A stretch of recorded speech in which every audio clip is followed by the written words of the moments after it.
Hello, everyone, and welcome to Weekly Manga Recap here on August the 23rd of 2018. I'm back. It's Nick here It's alongside Chris. Nick. What a week we had last week. Not last week, week before. Well, in the chronology of listening to these episodes, it's last week. Weekly Manga Recap has 48 week years. Exactly. And in that, what a doozy last week. Annalise and Jeff at the same time. Mm-hmm. It was crazy. Annalise talked about how much she hated you. It was pretty good. I'll bet she did. That's a good one. I have a story to tell you, Nick. Oh, good. So, I got a call this morning while I was at work. A call at work, I should say. It wasn't like on my personal cell. That would be really weird based on this story. It was a guy looking for some information about movies. I believe he thought I was IMDb, though. Because he called me and I was like, what? Yo, man, what new movies you got coming out this week? And I'm doing the voice because you have to understand this voice was present the entire time this conversation went down. So I was like, new movies that we're getting are Axel and Happy Time Murders. He's like, Axel. What's Axel about? I'm like, it's a story about a boy who finds like this robot dog. It befriends him. Like the government tries to take it because it's like a weapon. He's like, huh. And where does he find the dog? I don't know, like a junkyard? Does it matter? I don't know. Huh. And the government's trying to take him. Like, yeah, I think that's sort of, it's like E.T., you know? I'm like, huh. What's E.T.? Happy Time Murders. I think I've seen that one. That's the one with all the puppets and the one woman. I'm like, yeah, but Melissa McCarthy. Melissa McCarthy. Is that her real name? I'm like, I don't know. Why would I know this? Why does it matter if it's her real name or not? Is that going to stop you from seeing this movie? And then he ends this call by being like, there was another movie I wanted to ask you about. Can't remember it, bye, click. It's like, all right, fair enough, man. I gotta start this day somehow, I guess. I greatly enjoy talking with people, is what I could say from this job. Gotcha. Okay, well, that sounds like it was fun. I cut out like 3 minutes of that conversation, by the way. Well, yeah, Those are the best phone calls from customers that you get, where they just like, don't actually know what they're asking about, and they have to either figure it out or talk themselves through while they're on the phone. And you're like, I've got more important things to do than just sit here with the phone in my ear while you talk to yourself, trying to figure out what you're actually trying to say. I had one woman call and just screamed Asians at me when I picked up the line. I was like, what? Asians? I was like, you mean it? Crazy Rich Asians, the movie that's out? No. I'm like, all right, let's try to follow this path. Like, we have some Indian movies in. Is that what you're like? What are they? And I start listing them. She's like, no, there's supposed to be some really good Asian movie right now. And I'm like, I'm really sure you mean Crazy Rich Asians. She's like, I don't think that's it. About 5 minutes later, she's like, yes, that's the one, Crazy Rich Asians. Of course. It's like, all right. It's not like I have other people and other things to do, but whatever. Some people take the phrase "the customer is always right" a little bit too literally. Because then there's like, no, you're saying something different from what I'm saying, therefore you must be wrong. You called to me for information. Yeah, but your information is wrong. Yeah, it's like, I'm not making up a phrase and screaming it at you, lady. The movie's name is Crazy Rich Asians, and there's like, every so often we get Japanese, like we get some animated movies in. Sure. I don't think that's what she's referring to because she sounds very old and does not seem like that's something she's interested in. But Asians, just the notion that like 7 different times being like, I'm do you have Dragon Ball movie number 23 out yet? I'm like, well, ma'am, no. Do I have a treat in store for you? We never do. Just like, no, ma'am, I feel very confident the one you're looking for is Crazy Rich Asians. That doesn't sound like it. I assure you, it's the only mainstream movie with the word Asian in it right now. Gee, I want to hear it. Okay, so speaking about not want to hearing something, let's talk about what's his name and his inability to get out of his own head. Right. We are going to be talking today about a manga that has, I don't think, an official English title, so it's known by a bunch of different things. The Japanese title is something like Naze Todoen Seiya Jirokusai. So it basically literally translates to, why can't say a Todoen age 16 get a girlfriend? Or, much more easily said, why can't I get a girlfriend? So it's about this guy in high school, beginning in his first year of high school and following him through the 3 years of schooling, despairing over the fact that he doesn't have a girlfriend and he doesn't really know why he can't get a girlfriend. And to be fair, I kind of had a hard time at certain points trying to figure out how this guy managed to not have girls be interested in him. In fact, there are girls who are interested in him, and he's just an idiot. But I mean, from the onset, it doesn't make sense, because what you would think when this series, like, you kind of hear its description, you'd be like, oh, so it's going to be kind of like this schlubbucate. Like, no, this dude is exceptionally attractive.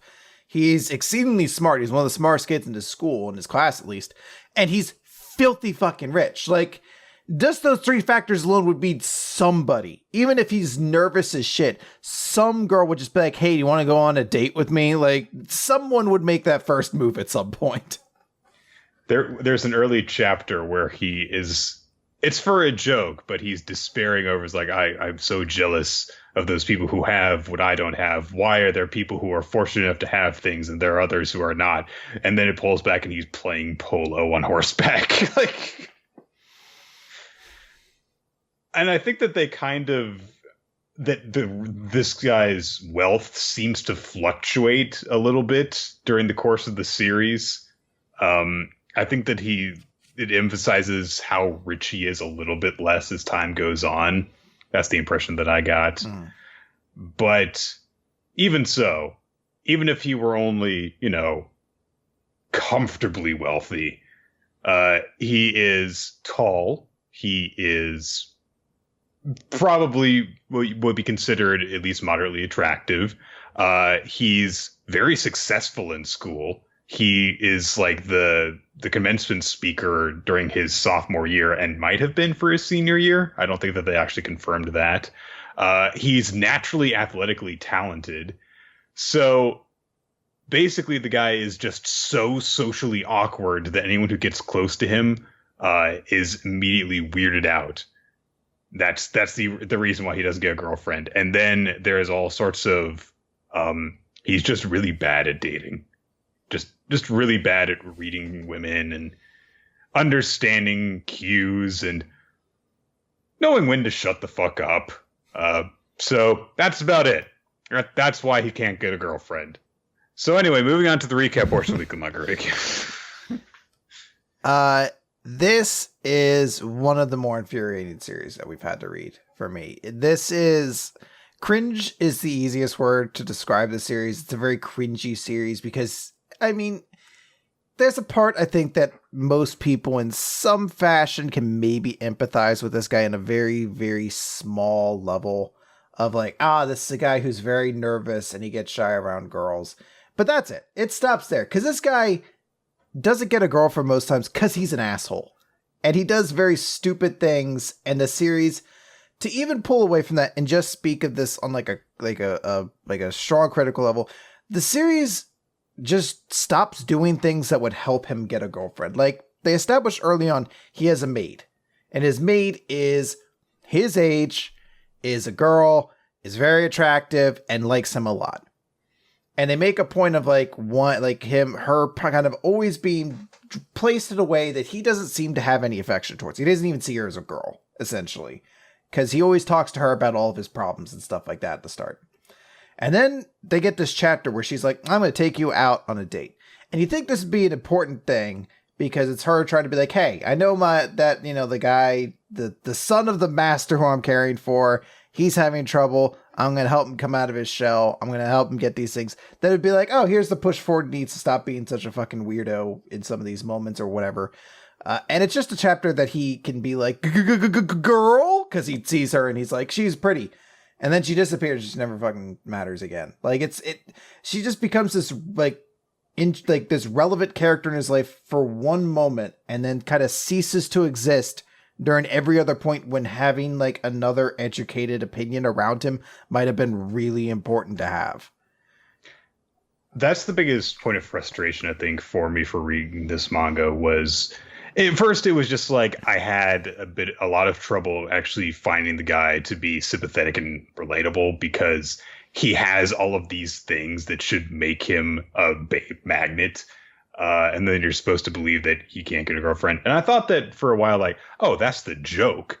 But as the series goes on, it seems to be a lot less humorous on that point. So, okay, you've got this guy who can't seem to talk to girls. And that's a real problem for a lot of young people in particular and some guys in general, you know, working up the courage to be comfortable in unfamiliar social situations, not necessarily having to do with women. Or the gender that you're attracted to, whatever you want to. Anyway. But every single time that he's interested in a girl, she comes into his life, he fucks it up somehow, or things just don't work out in some cases. Once or twice, he's not the person who actually fucks it up. Once or twice, you know, things just don't work, and that's a very normal thing. Sometimes the girl even is at fault for the relationship not working out. But every time that happens, sometimes he takes a lesson from it, and then the girl disappears only to ever really be brought up in passing again and doesn't stick around. It's just Seiya goes on to having a thing for another girl. And except for Rika, the maid, there's like no character who's like a regular point and part of the cast aside from Seiya. It's just Seiya finds a girl, has a thing for her. Things don't go well with them. You always in a slightly different way, at least. And then he's left alone again, and he is right back where he started. He never seems to actually grow as a person through the series. He doesn't get better at dating. He doesn't get better at picking up on social cues. And that's partially because it's a different pitfall each time, so you don't really get a chance to see if he's actually learned from it. But even so, it gets really frustrating to just see him go through this cycle of despair. He doesn't seem to grow at all. Even at the very end of the series, he does not seem to have actually matured as a person. And what's irritating is you don't really want him to after a while because he's such an asshole. He's unbelievably like dickish. There's several times when the relationship just doesn't work out and it's fine. There's like a time when he's like, oh, hey, can I get your number? And the girl's like, oh, I have a boyfriend. Great. Scene end. You know, like, well, I learned. At least I asked somebody. And then for some reason, no, he falls into depression because it was the love of his life. Whatever.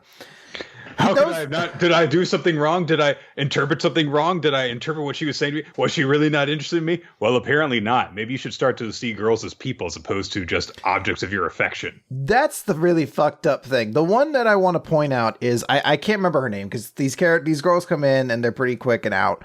But it's the one that he initially meets as like a waitress at a bar, and she is somebody who initially, basically she gets in, like, he's getting confronted by a bunch of, like, bullies who are trying to beat him up.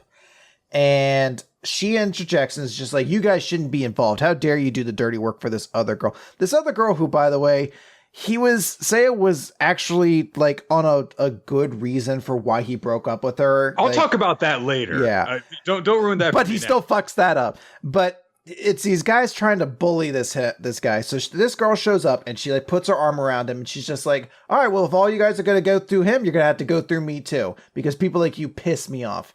And Seiya looks at her and I swear to God, it is without any hint of irony. Seiya thinks, this is the first time I've ever truly respected a woman, because he thinks of her as such a cool figure. And I'm like, that should be the number one clue as to why you don't have a girlfriend, because you haven't respected any other woman up until this point.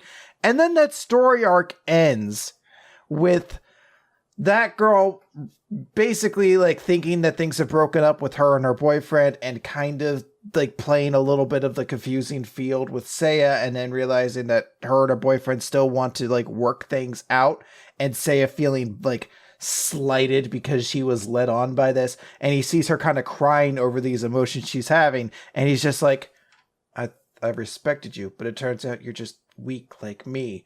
And I'm like, you're an asshole. You're a supreme fucking asshole. Dude, what are you doing? Like, why are you having such a shitty feeling towards this girl? Why are you being such a cocknobber?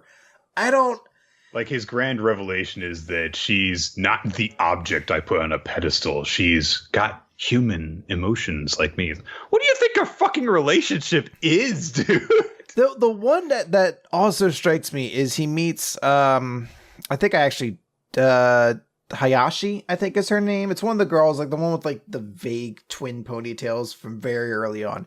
He initially tries to go out with her because she's like the new girl in class. It doesn't work out. She turns him down. She's like, I think we should just be friends. Whatever. Then he meets her again, like by accident later on, and they find out through this that there's a connection. They're both missing parents. Both of their mothers left their lives relatively early on, and it's this connection. And suddenly he thinks, maybe I have a chance with her now. It still doesn't work out.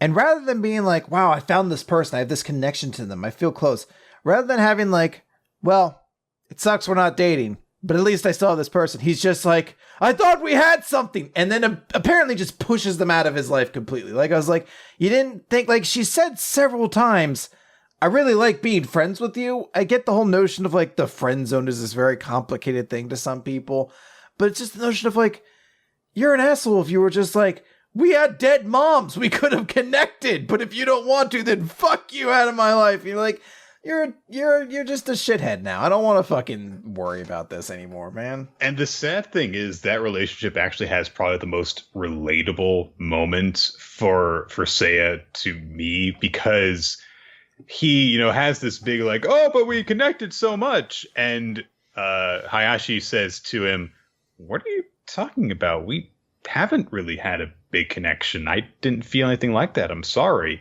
And he's like, oh, I guess that I was the only one who felt that way. It's like, okay, there you go. That's sure. Sometimes when you talk with someone, something that happens between you two means a lot more to one person than it does to the other. And if you take that and run with it and think like, oh, this person has feelings for me, and you're wrong and you find out that way, yeah, that sucks. It hurts. But it's things that are like, there are some examples in this series where, something that would actually be a good moment of humanity, a good moment of character, in the context of the whole thing, doesn't leave as deep of an impact, because there are so many cases where they kind of just stack up on one another, and more you realize, like, I could not help from a very early point in this series to equate Seiya with those entitled incel guys. Like, oh, girls will never date me. I don't know why they don't like me. I'm so nice and I'm cool. And it's like, you're not owed someone's love and affection, though. And I get that Seiya is this teenage, hormonal, confused, nervous idiot, but don't be a fucking jerk. That's the more important thing than any of this. And he doesn't learn that. The only thing that he learns is, like, literally what he tells himself at the very end of the series, where he's graduating high school and he's going into college in Tokyo University, one of the most prestigious universities in Japan. Feel so bad for him. Is it might not happen tomorrow. It might not happen next year. It might not happen for 10 years. But the only way it'll happen is if you keep on working towards it. And I kind of understand that you shouldn't give up on your own happiness and you should keep on trying to find what makes you happy. But there's more to it than that. He hasn't learned how to actually make himself attractive to potential partners because he still thinks that there is like some secret code he just needs to unlock, as opposed to just connecting with people. And he has connected with some of these people. There was that long ass goddamn arc about manga. Oh yeah, that was so long, where he actually comes out of that situation where there's a sort of love triangle forming between them, and he keeps on trying to pursue this girl. And she is this fucking perfect angel who actually manages to maintain her friendship with him. And they actually end up apparently being friends out of all of it. But you don't see the fallout from that. You don't see them hanging out ever again after that point. Because, again, Seiya doesn't maintain female friendships. Does he maintain any? The only person I can think of his friend is that one dude, Daiki something, Oka. Yeah, Oka, I think it is. Yeah, the bigger guy. And yeah, they make a note because there's the pigtail girl there's the last pigtail girl, the last girl that he actually goes on a date with, who again is like it actually has a very understandable thing where it's just like, he thinks that there's something going on between them, and then he realizes and actually manages to take a cue in the conversation, like, oh, I guess we're not gonna keep dating. Oh well. He doesn't punch this one. Let me talk about that. Okay, so the first time that I felt like Seiya was going to be the relatable hero of the story is he reunites with this guy Oka, who is this very affable and open and friendly, but not very good looking, chubby. Kind of weird, too. They note, like, he used to refer to himself as a king and stuff like that. He introduces himself as Michael Jordan to the class when they went during introductions, and they're like, what a fucking weirdo, yeah. But he's willing to actually put himself out there. And he does this, and he's like, hey, we've got, these tickets to go to a karaoke bar. Who wants to go hang out with us? And everyone's like, who would I go hang out with an ugly guy like you? And the, quiet, lovely, beautiful girl in the class is like, oh, you said like with us. Are you going with Totoween? And they're like, yeah, we're going. And so they realize kind of right away, it's like, oh, this girl's coming because you're coming, Seiya. She's interested in you. And sure enough, they go to the karaoke bar. One of this girl's friends goes with her, and she kind of like goes off with Oka to talk with him a bit so that they can leave Seiya and this girl alone. And pretty quickly they connect, and they say that, yeah, they're into each other and they want to try dating. And Seiya's like, yes, I got a girlfriend. It's halfway through the story, so no, he hasn't. So he and Oka, come back and talk to each other. And he's like, hey, so Oka, how'd it go with this girl? Well, she seems like she might be interested in me. But they hear, like, in the bathroom on, like, the other side of a door, the two girls talking. And they're like, so how'd it go with him? Oh, my God, Oka's so gross. And the girl's like, yeah, thanks for pretending to be interested in him so that I could hang out with Seiya. Who would want to hang out with an ugly guy like that?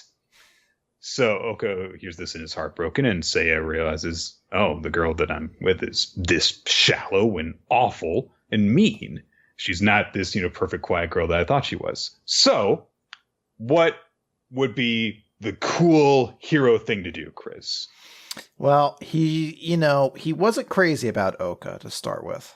He thought Oka was kind of weird, and that being attached to him would torpedo his chances of being a girlfriend. That's right. So there's a very important moral decision here where he can decide to just ignore her, what she said, and continue dating her, and right. Oka will be hurt. He could pretend he never heard it. Yeah, but Oka will know because they both heard it. Because that's right. Oka will forever know. But conversely, he could, say, hey, Oka's maybe weird, but because of his actions in being so forward, I even got this opportunity, and I don't want to date someone who's going to hurt his friend. I just morally can't do that. So I'm going to tell her, like, hey, do you really feel that way? Is that really what you mean? Because if so, we can't do it. I'm not willing to date somebody like that. And really just say, like, hey, that's not cool. We're not dating anymore. Use his words. Or he could choose to, accept, like, I'll be like the bad guy in this situation. I'll just say, like, you know what? I don't really feel like going out with you. and not even explain it. So that way, it would be like, oh, I overheard you and all that stuff. But, Oka would know, and he would know, and he would have done the right thing in order to, help this guy who had done nothing wrong. So he ends up going for the confrontational option, right? And he says like, hey, what you said, what did you mean about that? And she just like, don't tell him, okay? And of course, at that moment, she's had a chance to explain herself. She admits his wrongdoing. And so, of course, he could have just be like, you know what? If you're that kind of person, I don't want to be with you. Mm. Instead, he slaps her. He fucking slaps her. He has the chance to take the moral high ground in like the most cut and dry version of it in this story thus far. You ever watched basketball, Chris? And, the one team fucks it up and the ball rebounds, and there's a guy at the backcourt who grabs it, and he's got a clear lane in front of him, and he goes up to dunk it, and then he jams his head into the backboard, and the ball goes flying out of his hands. He shoots the ball directly into a baby's face in the front row. It's such a stupid moment, but what makes it even worse is afterwards he like goes out with Oka, and he's like, what happened with you and your girlfriend? He's just like, she dumped me. And Oka's response is like, bitches be crazy. And you're just like, wait, is Oka an asshole too? Did I lose out in this relationship for this fucking scumbag? And like, for a second, I thought that there were going to actually be consequences to this, because the chapter after that is like, everyone in the school has heard that Seiya fucking slapped this girl. And that's what leads to her getting some guys to beat up Seiya until the new love interest comes in to save him. But after that, it's never brought up again. Like, if that happened, if people thought that you had slapped a girl because she rejected you, like, that would follow you for fucking ever in high school and possibly beyond. Like, we've read some series where, for example, a silent voice, like people like have to move schools because stuff like that happens. Their reputation is so destroyed by that. And no, it just kind of like goes away. Yeah, it doesn't affect. I mean, I guess they go around it by having some of the classmates he dates after that be people who are kind of not in a typical class setting. Like he starts dating the one host after that.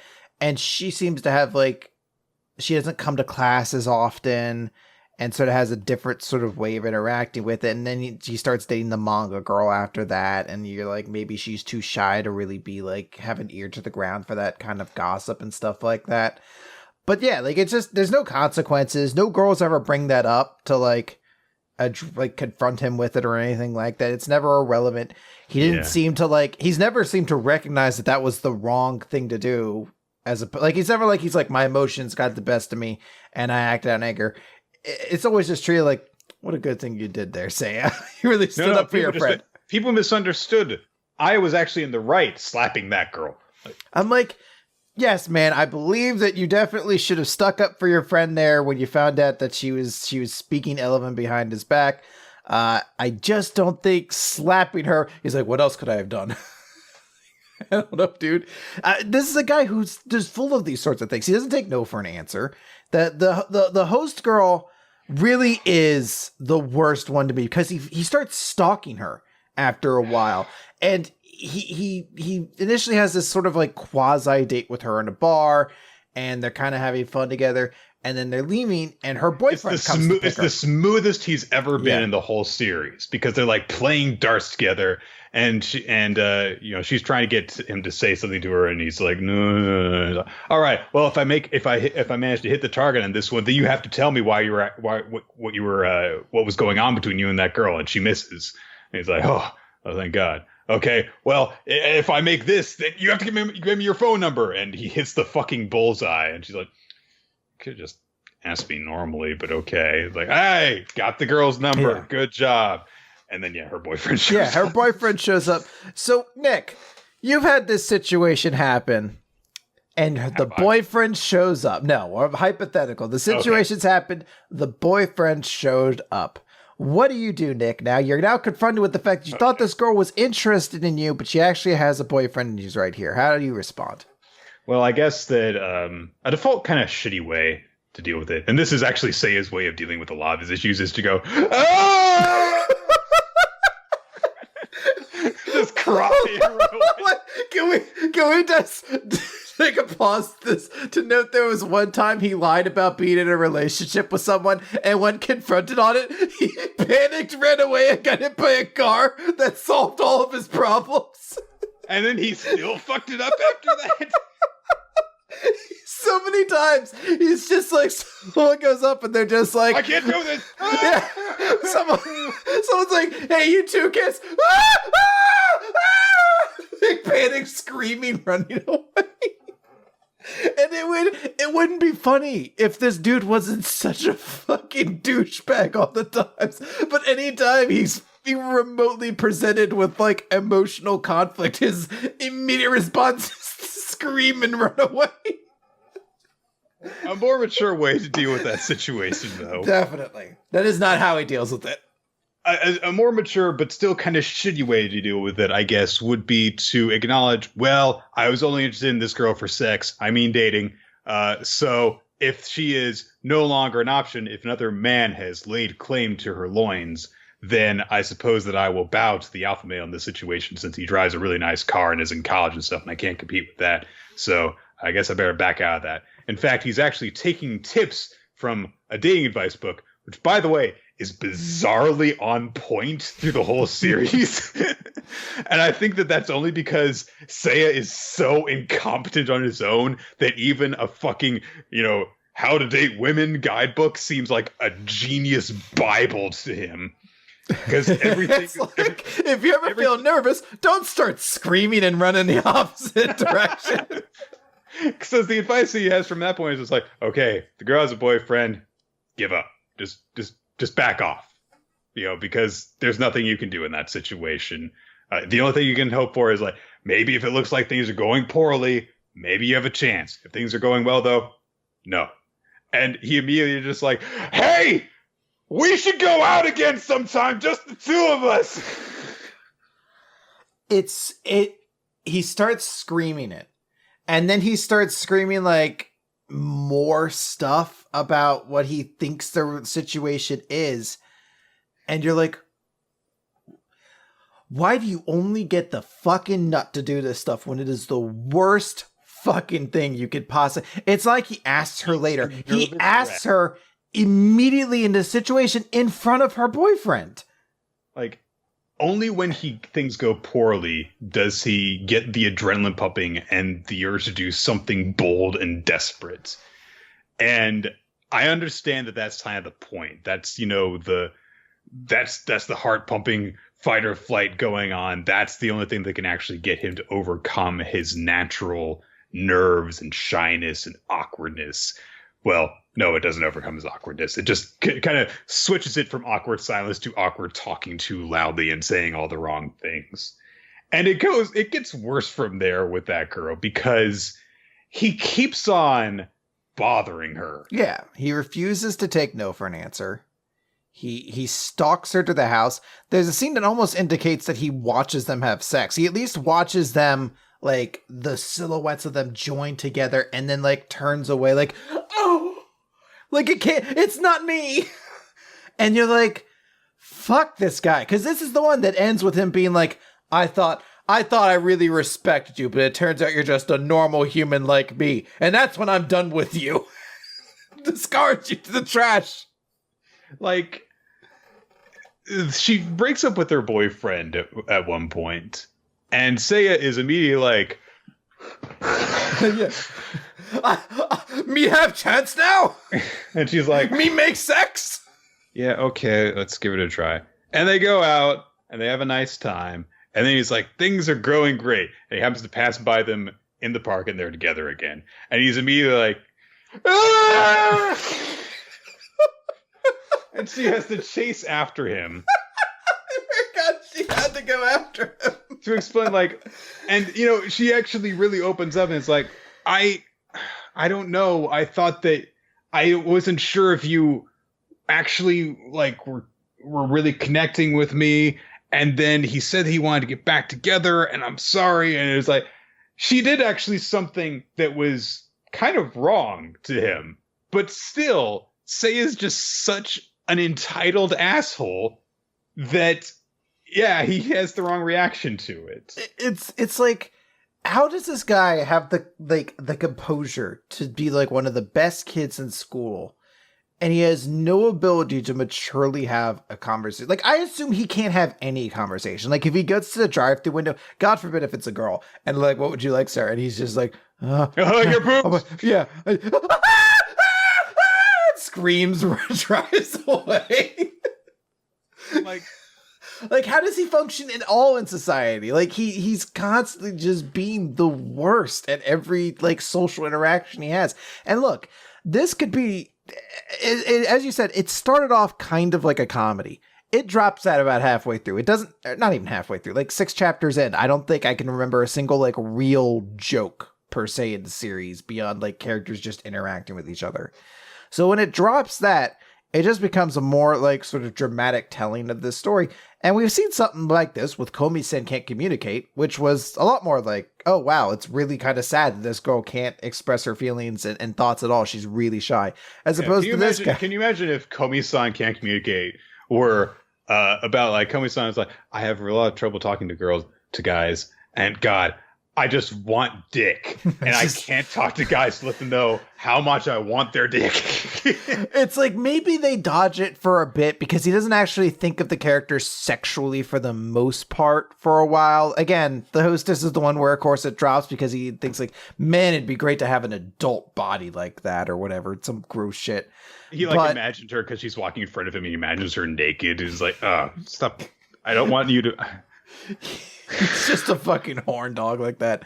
But my favorite girl in the series calls him out whenever he's staring at her chest. Like, she just is like, you're staring at my boobs, aren't you? It's like, no! I'm trying to remember. Is there ever actually a resolution to the tomboy girl who already had a crush on him? Which one is that? The baseball girl? That's the one he meets really early on. Well, not early on. It's like chapter 5 or so. And he finds out... it's the girl who's like one of the guys, and he doesn't really have a thing for her, but and he kind of like leaves it as like, I'm not really interested, but in a weird way, he's also like, that's the option I have left open in case. And then the shit happens. That was the big turning point for me, by the way, when he's like, well, I don't want this one, but I keep her open for option. Oh. So later on, the Hayashi stuff happens. And Hayashi doesn't visit him in the hospital, but instead this girl does. And he's starting to like almost kind of see her in a new way because he's like, you know, she's kind of cute in this light and she came to visit me in the hospital. Maybe I have feelings that way. But then Riga comes in and is like, oh, hey, Hayashi was hanging out behind the door. And Hayashi and him have like their moment or whatever. I'm trying to think, do they ever bring her up again? I think, let me double check this real quick before we actually say this.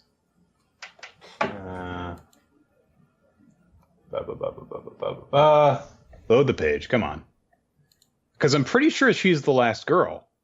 The one with the glasses that he gives advice to at the end of the series and then ends up falling in love with because he's a fucking idiot. Like, I think that she's the girl that he gives advice to and then she manages to ask the guy out. And then he's like, oh, I fell in love with you, will you date me instead? I didn't finish the series. I got through the manga. I got through the manga stuff, and I was like, "This is just fucking. I can't take this anymore." Yeah, there are 2 more things after that. Like, he tries to organize this big get together with a bunch of people, and like nobody that he invited comes. A friend of someone he invited comes, and she's like, "Wow, that's really sad that nobody you invited showed up, huh?" And he's like, "They said that they would if they could." It's really, you know, and she's just like really blunt about it. I was like, you know, you're kind of actually really pathetic when you think about it. You know, I'll bet what it is. I bet you had ulterior motives, like you wanted to make a bunch of girlfriends or something like that. No, I wouldn't know ulterior motives. Yeah, people can tell when people want something like that from them, and then they know to stay clear of them. I'm pretty sure that's what happened. Anyway, I'll bail you out of this situation. I'll invite a bunch of my girlfriends and we'll hang out. And then they do, and like somehow, despite the fact that Totodile ends that hangout by yelling at her because she's so frustrating and so mean to him. I would rather die than date you. They end up running into each other after that and going on a date. It's bizarre. It's a bizarrely like human thing, honestly. But then sex. He tutors her. She kisses him once during the tutoring session, and then after that, they just don't end up really going out anymore. She's, focused on going away to college, and she's like, hey, good luck with everything. And he realized, like, oh, she's not interested in dating me. Well, why is that? And then he talks with Oka, and after that, he's like, yeah, I was going with this girl, and it didn't really work out with her. And Toto was like, oh, that's how it is sometimes. Sometimes romances just don't work out. Okay. It's like the one time where it's like, oh, wow, you actually had the correct reaction to something. Because he doesn't at any point yell like, why aren't you interested in me? He doesn't slap her. He doesn't even jack-o'-lantern with a knife in it at her doorstep like, why did you do this to me? Why won't you let me lick whipped cream off of your shoulder blades? And then, the girl that he was interested in him at the start of the series, but then he wasn't interested in, and then he decided he might be, and then he wasn't. She asks him for advice to date this other guy, and he like actually helps her out in terms of what to do and stuff. And then he's like, oh, I've fallen in love with her. So he like does the whole romantic comedy thing where, he runs to catch them at the airport, and he's like, please accept my feelings. And she's like, okay, come over here with me. She like drags him out. Like, listen, I'm with him now. You get that right? But I love you. I was like, I'm with him now. It's infuriating at times that this guy cannot get a process through, and how quickly he'll switch between like girl to girl based on whichever one he thinks he has the best chance with. Like, it really is like a sad moment when like that girl comes to visit him in the hospital, and she's really caring for it, and they're kind of almost flirting too, because she's just like, yeah, I do have to get to cram school in about 30 minutes, but what do you think I should do? And like she's sitting on the lap, and he's like she's sitting on the bed with him, and just like, oh, okay. And then that's when Hayashi comes in, and he's just like, do you remember what he says at that point? I don't remember. All I remember, he says, why are you showing up now instead of when I wanted you to show up, basically. Yeah. It's, he wanted her to show up because he's like, all of these people from class, because he got hit by a car, have shown up, people that he had met because he joined the baseball team, to try and impress Hayashi. No, he joined it to find out if the guy that she liked was an asshole or not, so he could feel morally superior. Because he played baseball with them and found out, like, no matter how hard he threw the ball at this guy, the guy would be like, man, you're really good at this. A lot of pepper on that one. And every time, Saya's like, he's a good guy. That's the end. God, this dude. Oh like, my God. When you add so much more of this Saya, the guy that you're playing with, he's a really nice and friendly guy. And there's a girl who's attracted to him. Do you think there might be a connection there? Just when you add all the little details throughout the story, you realize how much of a sociopath this guy is. They're like, wait, why did he join the baseball team? Oh, so he could try to like big dick it against the other guy in the team until he found out the dude was just a swell guy. This is one of those guys who. Oh, and then he joined so he could try to impress a girl who turned out to be in middle school. Right. Well, this is like with one of those guys who. He watches those YouTube videos where like, you see, sex is really just a transaction of power. It's like, yeah, that makes sense. But so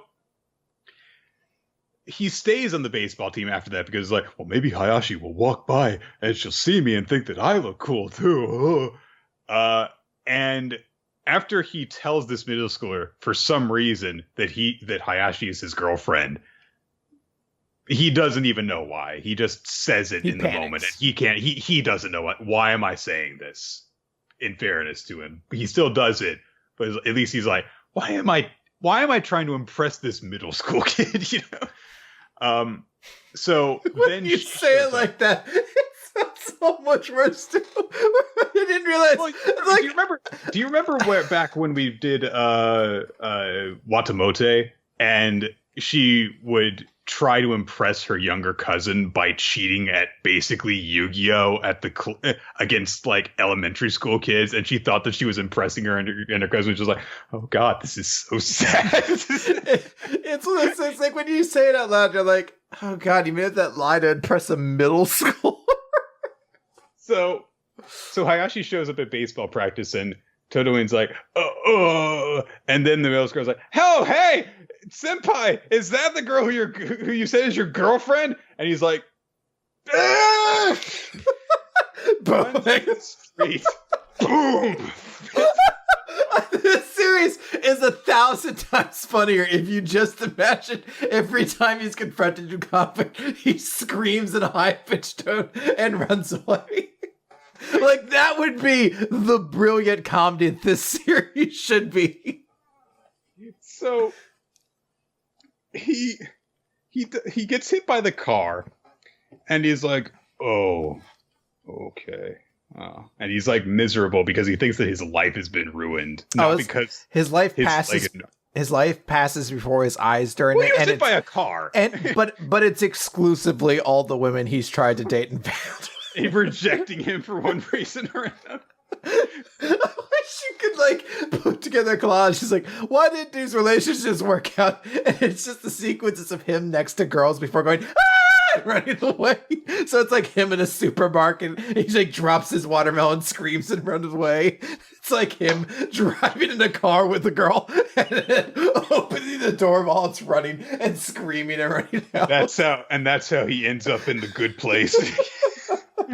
Have you watched that show? I've heard of it. I haven't watched it. It's an amazing show. You should watch it. But anyway, so he wakes up in the hospital bed. His father is there. Rika the maid is there, and they're like, okay, well, thank God you're okay. You're gonna make a full recovery, and we're rich, so you're gonna be fine. And Rika gives him some encouragement. Is going to look after him and stuff. And then a bunch of people from school show up to visit him after he's like, "Oh, my life is ruined, and now Hayashi thinks that I'm awful because I lied about us dating and stuff." And all these people are like, "Hey, how you doing, Todoin? Yo, let me sign your cast and stuff." And the baseball team shows up. "Oh, well, you'll be back playing with us." We never see him playing baseball again. Kikuchi shows up, and they have that moment. And the whole time, up until he starts to have that connection with Kikuchi, you just think that, Hayashi didn't visit me. Hayashi didn't visit me. She's not. She doesn't like me anymore. And then he has that moment with Kikuchi, and he starts to realize there might be something going on between them. There might be a little bit something between them. And again, like you said, Rika shows up and like, "Hey, there's this girl who's been nervously standing out here." And so she kind of drags her in, and he's like, "Why is Hayashi is here, but she didn't come when I wanted her to come." He's angry because he's now just started to like the other girl. And now he's like, "But I still like Hayashi." And you could have twisted this. Like, if this were a CW show, this would be the love triangle for a fucking season and a half. Sure. But he doesn't. He thought that he was over this one girl. And he starts to form a connection with another girl, and then he feels a sense of conflict because, there's that girl that I wasn't really paying attention to, and now I sense that there's something there, but there's also still that chance at the girl that I already had the crush on. That's very classic romantic comedy, love triangle drama, all that stuff. Yeah, but he doesn't really go through with that because he immediately is just like, "Get out, Kichi, I want to have a conversation right now." And she doesn't show up again, apparently, until the fucking end of the series, so I don't know. Like, I guess she feels slighted at that moment. Because, again, she, by this point, has already stated she has feelings for him. She has a crush on Seiya. So, I have to presume that she feels slighted by being thrown out like that. As she should. She's also going to be late for cram practice because she was flirting with him so much. It's very strange that at the end of the series, when she goes to him for dating advice, she's not interested in him romantically anymore. Yeah. Like, how could that have happened if he rejected her once directly and once indirectly? It's like she got over him.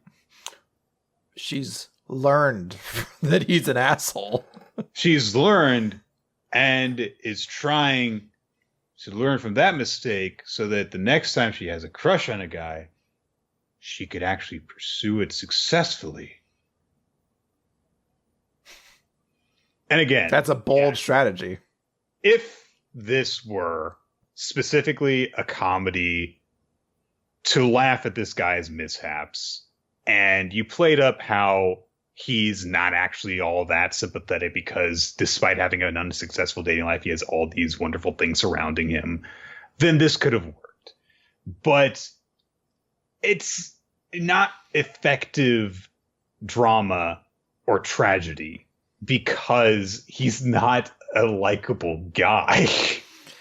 The thing that worries me is I'm sure there are a lot of people who read this series who feel very strongly like empathetic to this guy, who feel like they're in that situation. And it's unfortunate because if this series had any good lessons to give, it could potentially be helpful. But I mean, this series doesn't really give you those lessons. Like, no one ever calls him up for all the shitty things he does, generally speaking. Like slapping a girl because he didn't want to, like he was angry with her. Like, again, no one really confronts him with that. You know, the notion of like continuously harassing somebody and stalking her. He eventually gets to go on a date with her, even if it doesn't work out. Like, that's not treated like it's a shitty thing to do. Like, all these things that he does that he doesn't learn from, no one puts a lesson into.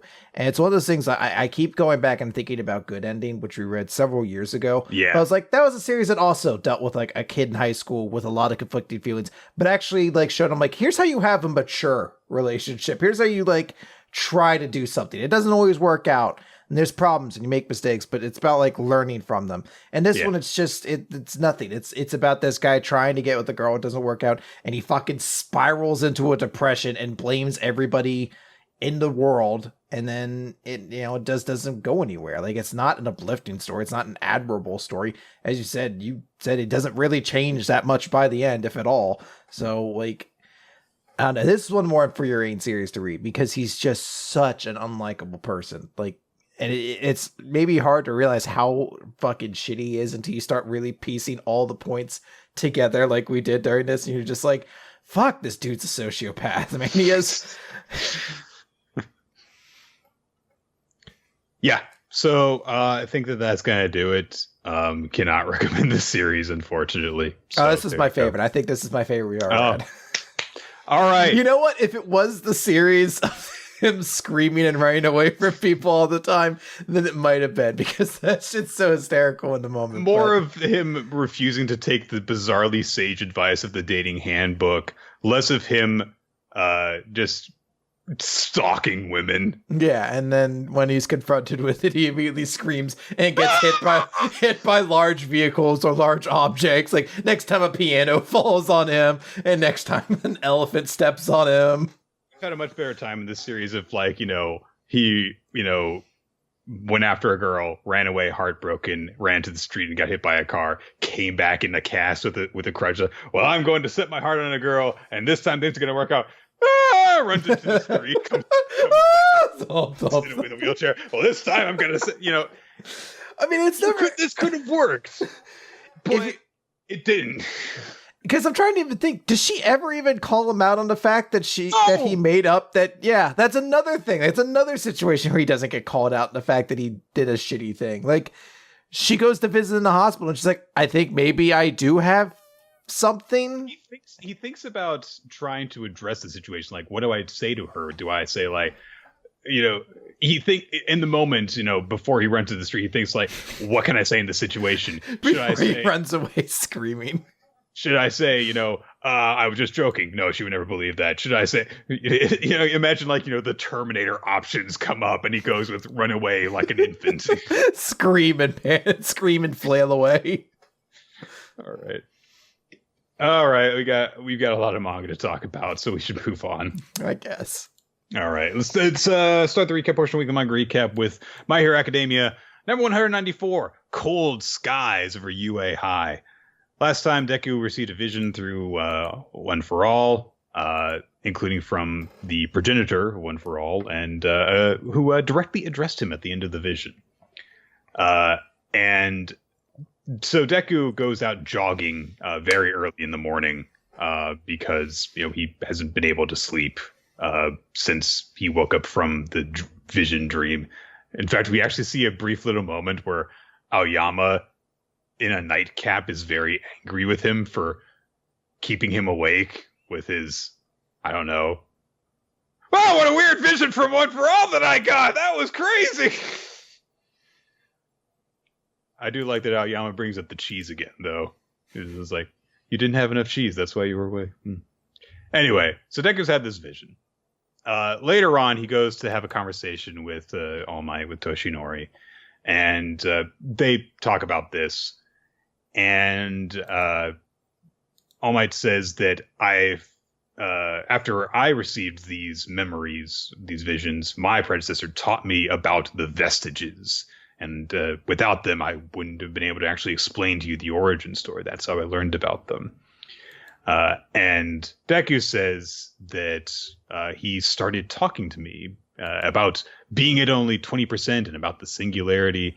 And I remembered that you said that the people that represent, One for All, they're not conscious, but it didn't seem that way. And so Toshinori says, well, that never happened to me. And my master never mentioned that happening to her. So as far as I know, you're the only one who's ever actually experienced this. And he thinks back to a conversation that he had with Nana about how it's not just the power that gets passed down through One for All. It is the feelings behind it as well.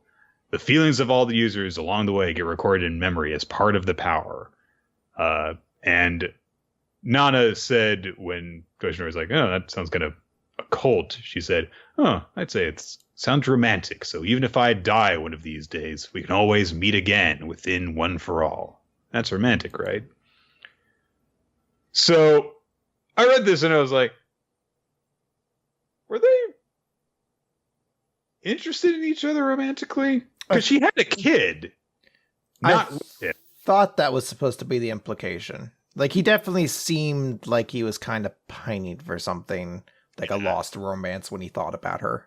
And maybe it could have just been a mentor kind of student thing. Because it's not explicitly romantic. I mean, she's saying that's a romantic thing, but, doesn't necessarily mean, like, interconnected romance. It could just be like, oh, that's kind of charming, like a picnic on a mountain kind of thing. Because obviously, there are multiple meanings to romantic. It's not necessarily romantic love. It could be, like you said, just kind of romantic imagery. It could be romantic as in poetic. Yeah. But it is a little bit weird when you combine that with something that is flashed back to where Toshinori talks about, oh, your mom, kind of reminds me of my predecessor in terms of, like her hairstyle. And then Deku's like, your master was really pretty. And Toshinori's like, yeah, she was. Are you just like making a general observation, or were you just kind of like, my master was hot? Yes. I'm not gonna read too much into it. It's just the specific word choices make me kind of Anyway, so they come out of that meeting, and Toshinori does say, like, there's not a lot I can actually guide you with in terms of this because I've never experienced it myself. But hey, we'll figure it out together. It was a cool little moment. It's like, hey, we're into this together. We're still master and student. So they walk out of their meeting. They happen to come across Aizawa, who is with Shinso, the most popular guy who will never be important, Chris. Never. Shinso is never going to be an important character. We never said this, but this is like the new thing. Shinso will never be an important character. It's going to be our running gag that will maintain its way through My Hero Academia for years to come.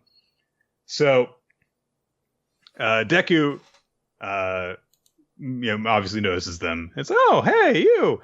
And Shinso's like, That's really all he says. He's like, yeah. Yep. Not him. I've got to kick your ass later. So Aizawa is like, hey, we've got a busy day, so get your suit on. And we cut to this outdoor training ground, and it's now winter, so almost everyone is dressed warmer. They make a specific note, like, Hagakure is still just there in her gloves and shoes, and Jiro says, "Aren't you cold?" She's like, "I'm freezing!" I guess that's the price you pay when you can't wear clothes to use your superpower. Well, it doesn't her suit no. work? Oh, I thought her suit worked with her invisibility. Nope, she's naked all the time.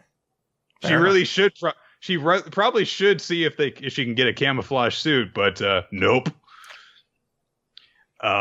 So I do like some of the stuff that we see. Like Yaoyuru's got this kind of badass cloak, and Ashido's got a little fur coif sort of thing. It's not even really a coat because it goes down to boob height. But anyway, so then they also make a note with Bakugo because Deku's like, "Oh hey, Kanchan, you're wearing something new too," because he's got this high collar now, and Bakugo's like, "Oh, have you got a problem with it?" It's like, no, I think it looks cool and it makes sense because your costume, you've got to be able to generate sweat for your power to work.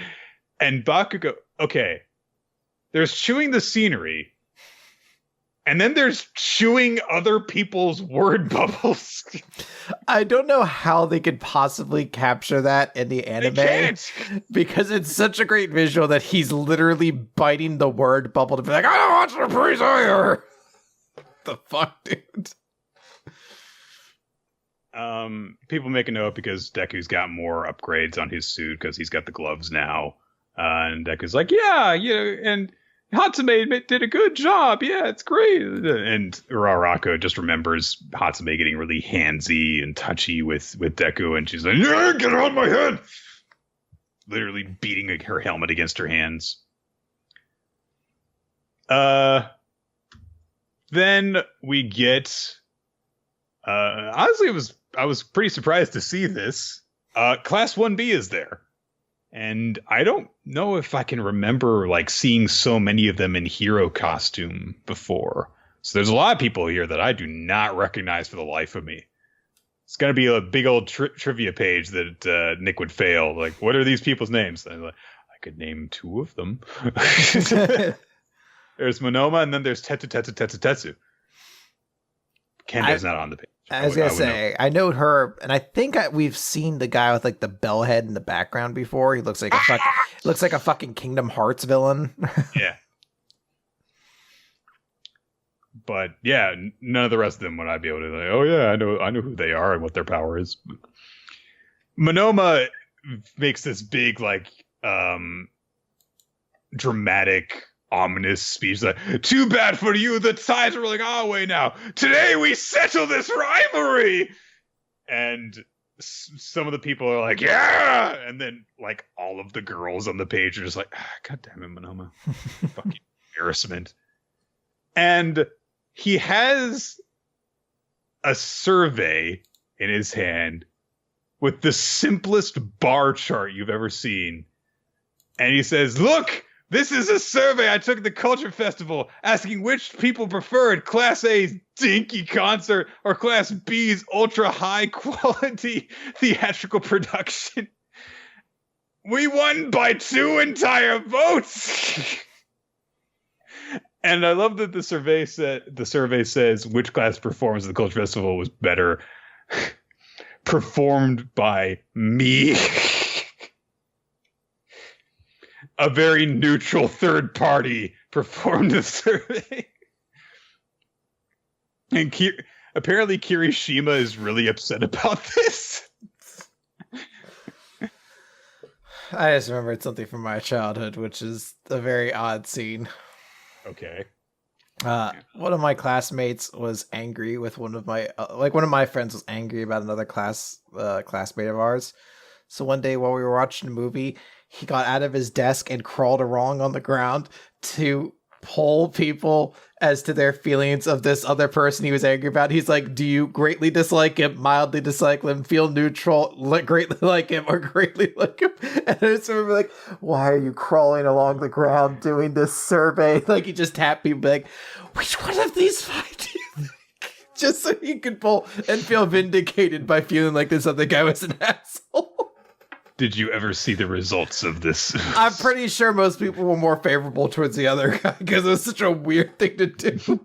Like, I think the teacher knew what he was doing too, and the teacher's like, I don't even know. Just do what you want. I wish I could be like, we were in 4th grade. I think we were in 8th grade. When that's very much a passé thing to do.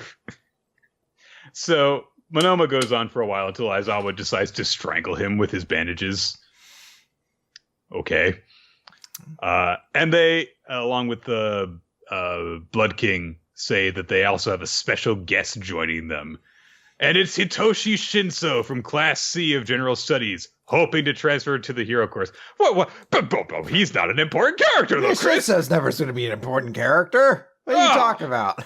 This changes everything.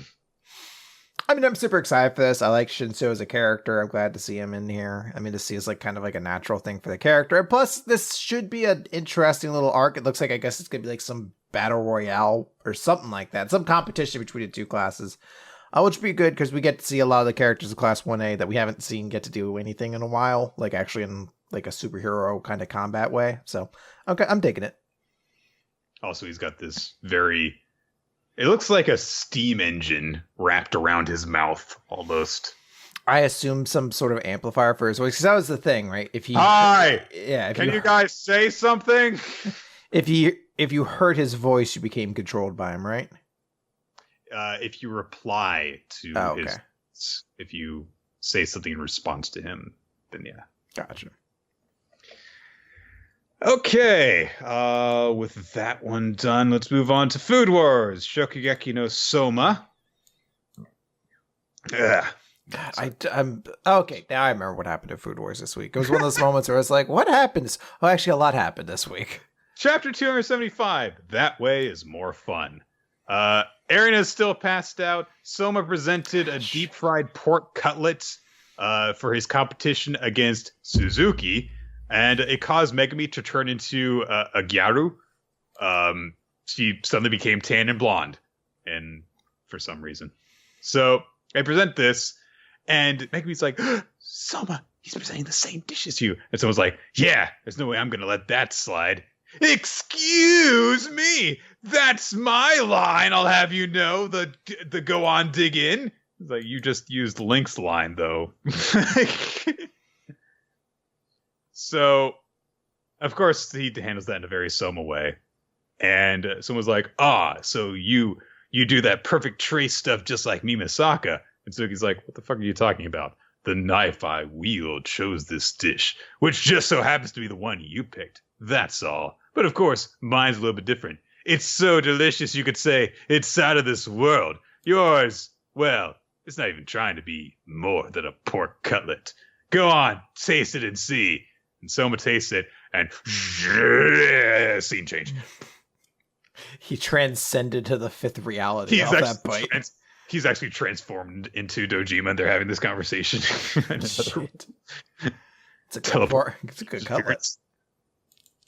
So, Dojima goes off when he hears people saying, like, oh, the first seat is lost. The other guy's dish blew away.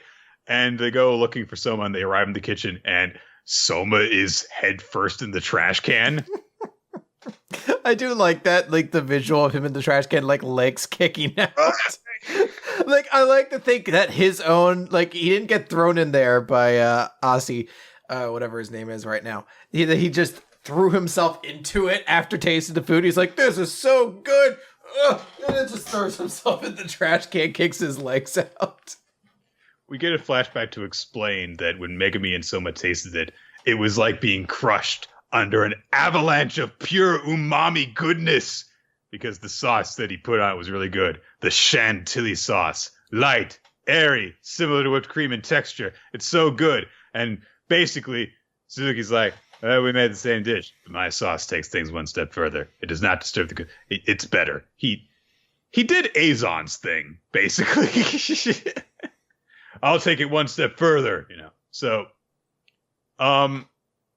yeah, they're like, it's so good. And Soma ended up basically, it was so powerful and good that he couldn't keep standing me up. It just blew him over onto his back, and he stumbled into the trash can with a ka-woomph sound. Meanwhile, Megami, when eating it, was like, "Oh, the power is overwhelming. It's like so blowing away my deep fried facade." And it like blows away her Gyaru getup and also tears her clothes off. Mm. Let me ask you a question, Chris, because this visual reminded me of something. Okay. I'm curious where this goes. Did you ever see a cartoon as a kid that was a competition between a storm cloud and the sun? This is sounding familiar. So they have a competition. The storm cloud and the sun. Yeah, it's a kid's book.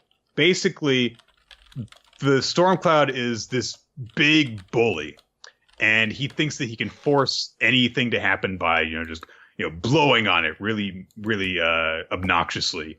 And the sun's like, there's some things you can't do. And the storm cloud's like, I can do anything better than you can. And the sun's like, okay, well, you see that guy down there? Let's have a competition to see who can force him to take off his hat and his coat.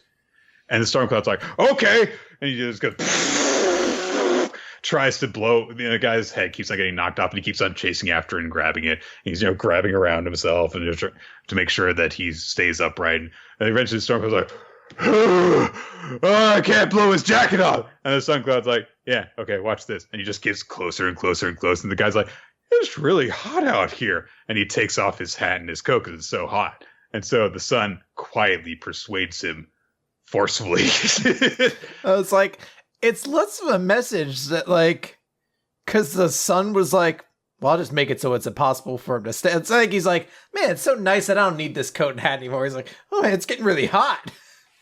It would be like almost as though if they were doing like the story of the rabbit and the tortoise and the hare. And like at the end, the tortoise was like, well, I've got a good lead. I should kick on the nitro though, just to be safe. Yeah, the sun just like, I know, I'll burn this guy alive to make a point.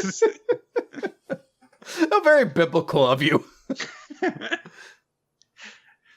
I guess that the idea was that, being loud doesn't always get your way. Sometimes just being quiet and forceful is, I don't know. Anyway, so that's what this reminded me of, because there's a storm cloud and a sun, and they make me take her clothes off. So yeah, so it was a really good dish, and Soma has clearly lost. So Mizuki picks up Soma's knife, and he's like, you know what? You can keep it. It seems like it's something that would be worthy of the first seat. And anyway, I already have this beauty, so there's no point in downgrading. And Soma's like, that knife, is that Dad's knife? So Mizuki's like, see ya. Oh, and Miss 10th seat, maybe some other time. And Mega's like, what? So, yes, some other time I will carry you off like a caveman, a prize that I have won. He picks up Erina and walks off with her. Not before Soma has a moment where he's like, hey, wait, come back. And he's like, nah, don't even try to stand up. I put everything I had into that dish. You ate every last bite. It'll be a bit before you can stand again. And Soma's like, and grabs his shoulder. I'll challenge you again. And then he collapses. So, see, you underestimated Soma, but he still collapsed. Very, very, shonen underdog moment, whatever. Mm. He carries off Erina, who wakes up in his arms, bridal style. And she's just like, the fuck? And that's where the chapter ends. The fuck? I mean, do you still think he's a secret spy? I'm not wrong yet, Chris. Okay. I'll be wrong next chapter, but not this one. Yeah, I don't know if there's too much to say about this. It's been a weird little sequence here. I mean, I guess this is very cut and dry. Like, he's the bad guy. Look at him, like, carrying off the like he's the dragon swooping the princess away to his tower or whatever. I genuinely hope that Erina is like, put me down. I love it if she's like, you know what? At least you're the one person that, since I've been passed out for like 20 minutes, you actually came to give me some kind of care and attention. Yes, I very easily could have had a concussion. So, I guess I actually kind of appreciate that you're looking after me like this. Like, now we shall be married. Okay. Hold on. You know what? You had it, and then you lost it. Okay. All right. Is this Eden Zero time? Eden Zero, yes. Eden Zero, Chapter 8, Clash! The Sabir family. So, all the heroes now are going to Sabir's hideout. Rebecca and Shiki are on the way via the bike. And we find out, as we found out at the end of the last chapter, Weiss is already there. And he's watching as Sabir is interrogating poor Pico, talking about how, she ran away again. And she's like, actually, I was technically kidnapped, but he doesn't care. He's going to break off her leg again. But before he can, Weiss intervenes, basically snatches Pico away and goes to take her away. But before he could even escape, Shiki and Rebecca crash through. Shiki does his big gravity wave, super punch combo, gravity frenzy fist thing, and causes a whole big thing of chaos. When Shiki fucking Sabir just drops like an enormous machine thing on him. I'm not sure exactly. Almost like a dumpster. It's almost like, did you ever play the original? It's almost like a counterweight to an elevator. Did you ever play the original Sonic the Hedgehog? Yes. And get to the Robotnik boss. It feels like one of the Eggman super crushers where you're just like, does this thing have a purpose? I don't know. It crushes Shiki underneath it as Weiss escapes with Pico, and then Rebecca is left kind of being like, oh no. Till fucking Hans and Franz show up because the one time we are here to kick your ass. That was wunderbar show, ja. Nick, let's do them together. Oh yeah. We are the White-Head Man, the Great Sabir. Where are you starting off from? This is the next page then. Yes. Hold on, I went. All right. With kicks so shocking, they silence screaming children. Yes. We are the iron-legged Foot Brothers. And she's like, hey, get out of here. What are you, couple weirdos who want to pick a fight? He's like, was? That was not much of a reaction, ja. What do we do, mein brother? We'll sentence her to the Savat. Wait, yes. We'll sentence her to an axe kicking. Oh, I made funny. I guess they're randomly super German. It's great. Meanwhile, Weiss is being chased by Sabir. We see Sabir, or Pico rather, is crying, saying, I have to do this job, or I need to do this or else everyone else. And we cut away. Shiki did not get crushed. Instead, he crashed straight through the floor into what I guess is some giant trash compactor graveyard sort of deal. And he looks over and he sees a broken robot that looks exactly like Michael. That's the end of the chapter. It is a little interesting thing. The implication, I guess, that we're meant to take is that this is like the remnants of like another robot society.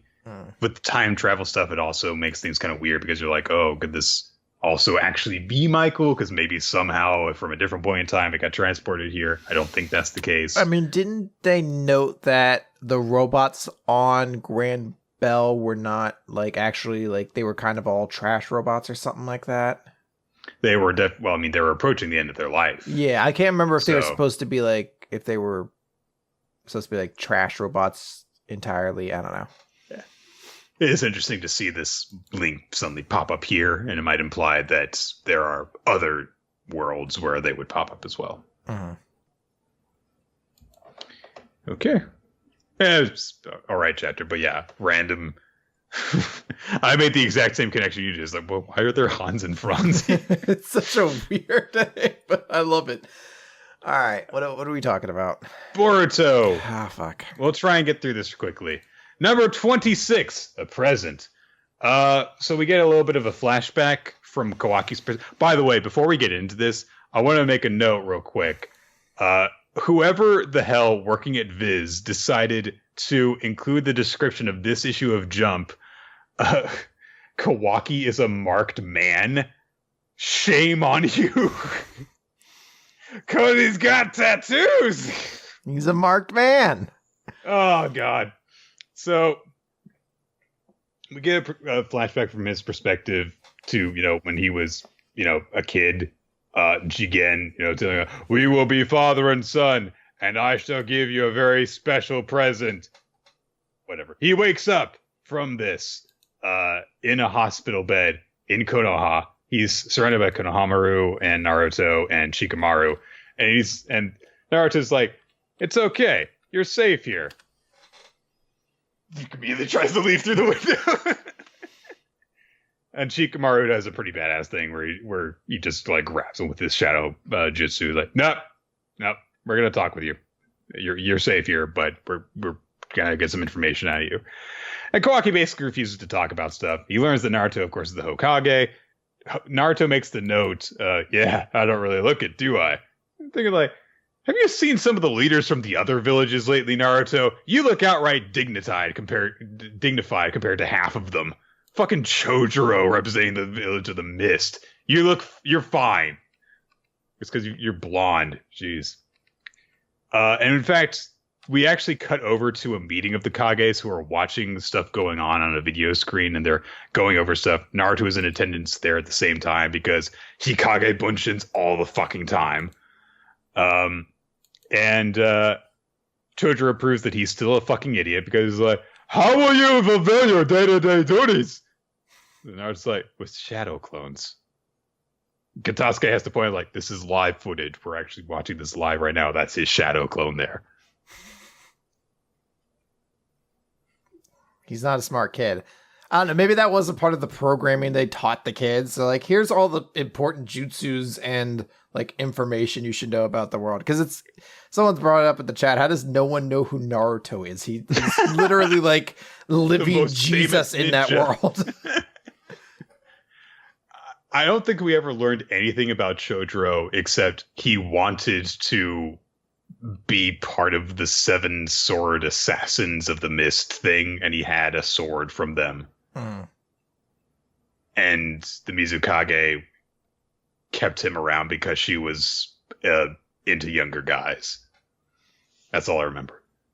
Remember, the other one of her bodyguards back then was Ao. I feel like Al has come out of this whole thing a lot better than he has so far. Yeah, and he's dead. He's dead. He's dead as balls. So, they're also interested in karma, and they're like, "Oh, we'll keep observing him and try and find stuff out." So, once Kawaki's released from the hospital, Naruto decides to take him, and he's like, "Yeah, well, you're actually going to be living at my place starting today while you're staying here." And he's like, "Hey, it'll be fun. My wife's cooking's real good, so you can look forward to it." Kawaki tries to run away, and Naruto's like, "Yeah, all right." But Naruto has shadow clones everywhere, so he immediately intercepts the guy, and he's like, "Hey!" Just like leaning against a wall, waiting for him to show up, and Kawaki's like, "How the fuck did you move? Damn it!" So he takes him to the house, and Hinata's like, "I'm a housewife now," and serving. It really pisses me off every time that this comes up. Every woman from Naruto who is now made it to Boruto and lives in Konoha is a housewife, except for Tenten, maybe. Like, that's all any of the others do. She's still running that weapons store. Right, she's not married. Like, yeah. She owns a weapons shop. At least she, runs a business. So, Kawaki is, again, immediately trying to plan an escape route. Kawaki is refusing to be nice to anyone, refusing to talk to anyone. He's like, "All right, time to make my escape." Ha! And he throws the dinner table up, tries to run away, and Naruto's like, "All right." It feels like this would have been an easy moment to have like Hinata like be like, "Oh right, I was a ninja at one point. Let me get the table back," or something like that. Instead, she's just like, "Oh dear, oh my, golly gee, I like that vase." Yeah, can you imagine like he tries to run away and Hinata's like 64 points time.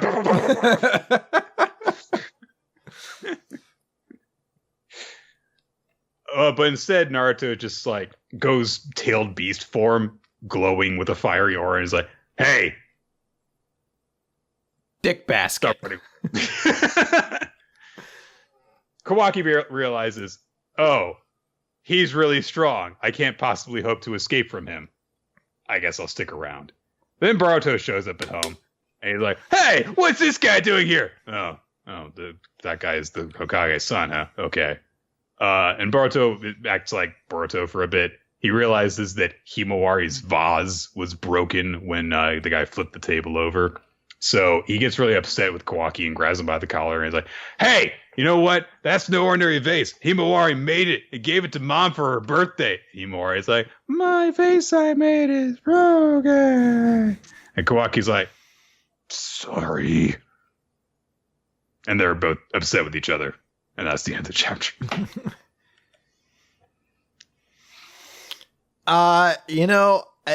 When I first gave this character or a chapter involving these characters to Brennan, who was the Naruto fan that we talk about sometimes, he mentioned, he's like, fuck Kawaki's such a stupid self-insert like cool OC. And I was like, you know what, I don't see it until this chapter where he has like the super popped collar and like a sleeveless jacket, and you're like, he's got pierced eyes and like shaved sides, and you're like, this kid's 12. Why does he have piercings, by the way, if he's meant to be a weapon? I don't know. Like, in my mind, I can't help but see him and be like, this is what every 12-year-old thinks they would look cool doing. But having seen my fair share of 12-year-olds throughout my life, I'm like, no, like 12-year-olds don't look cool. Like, when you're 12 years old and you think you're cool, you look the lamest you're ever going to look. Oh, boy. Anyway, hi Hinata, nice to see you. All right, what series are we on? We Never Learn. All right, We Never Learn. Chapter 75. Sometimes a mechanical girl serves X. So this chapter starts out with Ogata and Yuiga passing by Asui, who is handing out flyers for board game night at the maid cafe where she works.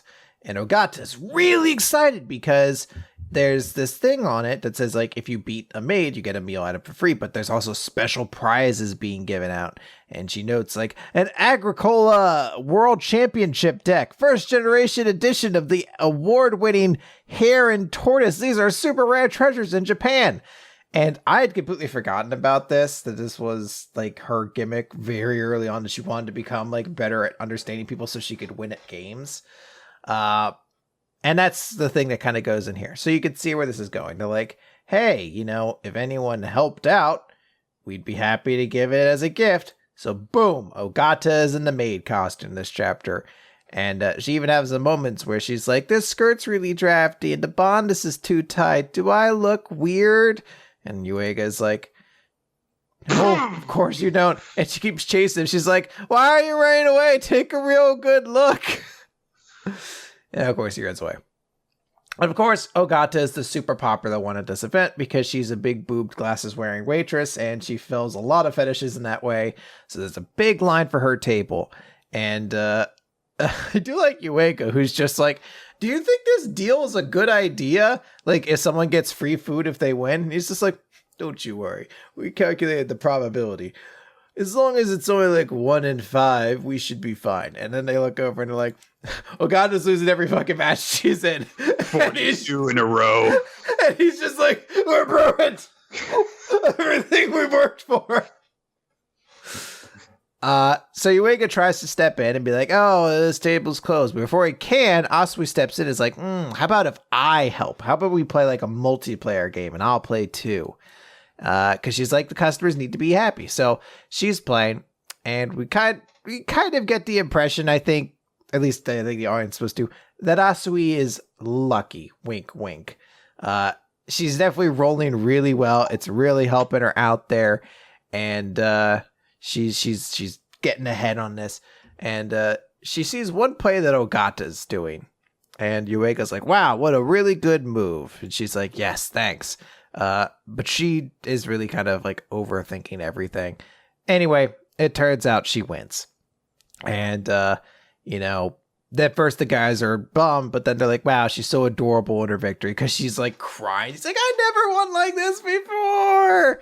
And she's so fucking happy with herself. There's a panel where it's like, it's her, like it's a small one, but she's just holding the bag and she's got the stupidest little fucking grin on her face. I've never been that happy in my life before. I wish I was as happy as Ogata is in this chapter because she is fucking living on cloud nine. And then she's walking by and she hears in like one of these rooms as Yuiga is watching Asumi, and he's like, oh wow, you can basically on call know how to roll what you need to. And they basically go over the plan that I guess they'd already discussed. Like, it's one of those things of like, man, it's really great how we did that, right? Like, I do love that Asumi says like, yeah, I see, I line up the face I want in the bottom and roll one rotation. A maid's got to have skills. So she palm rolled basically, in order to get the result to come up. And they note that, yeah, this is all a thing to help Ogata win, because they're like, oh yeah, you picked up on what I was signaling and you guided Ogata with your comments, so we managed to do it. He's like, it'll all be good as long as Ogata doesn't find out. And then they open the door and she's like fallen face first to the ground. So they cut over to her at Jomothin's. Yep. What the Jomothin's? Jomothin's. That may be one of the best whack Donald's ever. Like a restaurant called Jomothin's. And Yue is like, oh, I'm sorry, we didn't mean to hurt your feelings. She's like, it's okay, I'm over it. He's like, are you sure? She's like, yes, as long as I feel as carefree as a bolt from the blue. He's like, that doesn't make sense. Not a face. And he thinks back to how that's how she, what she really wanted to do when she learned this game was so she could beat people in games. He's like, wow, if you actually did get good at winning games, would that change your desire to study psychology? And she says, yes, or at least I would have said that back in April. But now I want to know more about how people's feelings work and how my own feelings work, and yours too. So whatever happens, that won't change. And Yuiga's like, well, I see. That's very good. She's like, yeah. He's like, so let's keep working hard together. And she's like, yes, master. And she had just forgotten to stop saying that from when she was being trained as a maid. And everyone takes the wrong impression from that. It's a sweet little chapter with some funny moments. And I do like that we see, Ogata finally getting kind of a bone thrown to her. That moment, she's like, I've never won anything in my life. But it's like, hey, you got something, good for you. Yeah, exactly. Apparently, people have also noted that the game that they play is a real game. I've never heard of it before, but it makes sense. There were notes of that in the manga. It's like, yeah, this is the game they're playing. Yeah. So,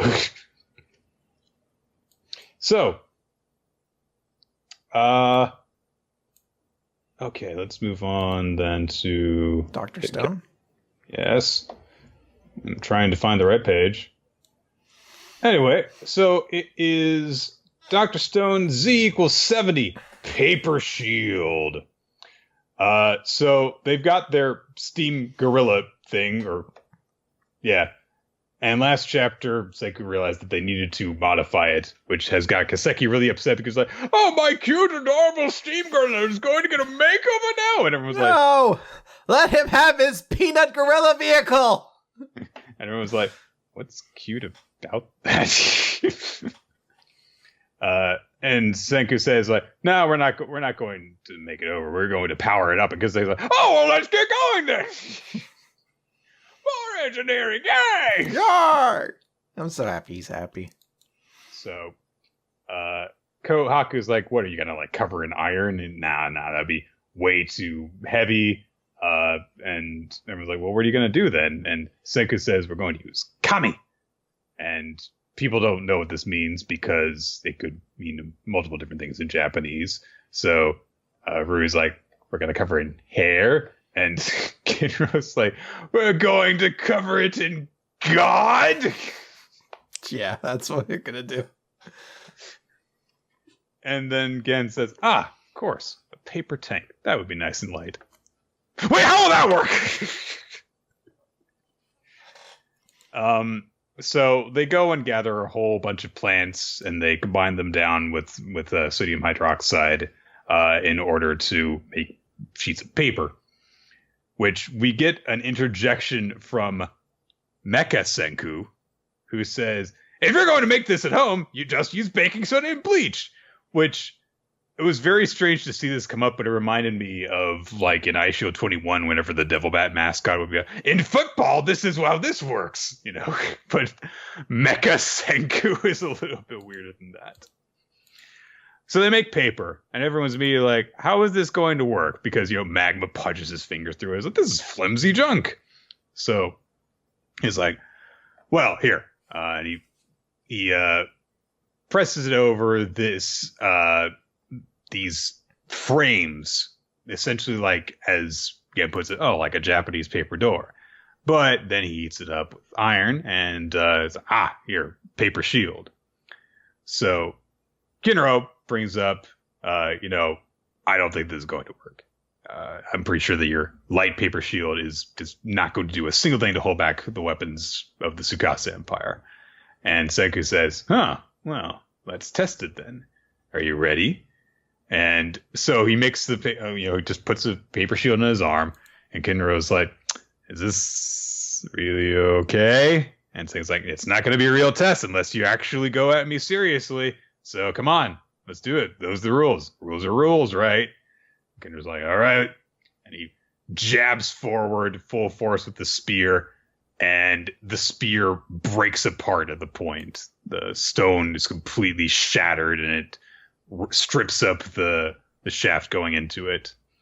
And they're like, oh my god, it worked! That's amazing! Kinro's spear was shattered! How did it... And they're like, oh, hang on. Senku can't explain because he's so shocked by the force of the blow. I do like that we occasionally just get their minds like, yeah, Senku's awesome and he's very smart. He is also a complete physical wuss. A girl who weighs less than him can overpower him. So. Easily, yeah. Oh, I don't think that I can overpower this guy. Wait. So he again realizes that Senku had brushed something onto the paper, not just ordinary paste, but unhardened plastic back from when they had made the phones. So they combined the paper with stiff plastic yields to create carbon fire reinforced polymers, which again says, that sounds kind of familiar. And Senku's like, yeah, it's stuff that's used in all sorts of stuff from Formula 1 racers to rocket ships, lightweight and tough. So now they can form armor for their tank. So they start going about doing that. Meanwhile, back at Chrome's jail cell, one of the guards is like, I gotta go pee. And Dare's like, not there, you fucking idiot. And he nearly falls into this trap, this pit trap, as the floor collapses underneath him. And we cut away to where Tsukasa is speaking with Hyoga and says, like, yeah, if, we have to be wary of things like steam-powered vehicles coming towards us because it's actually pretty easy to maintain coal around here.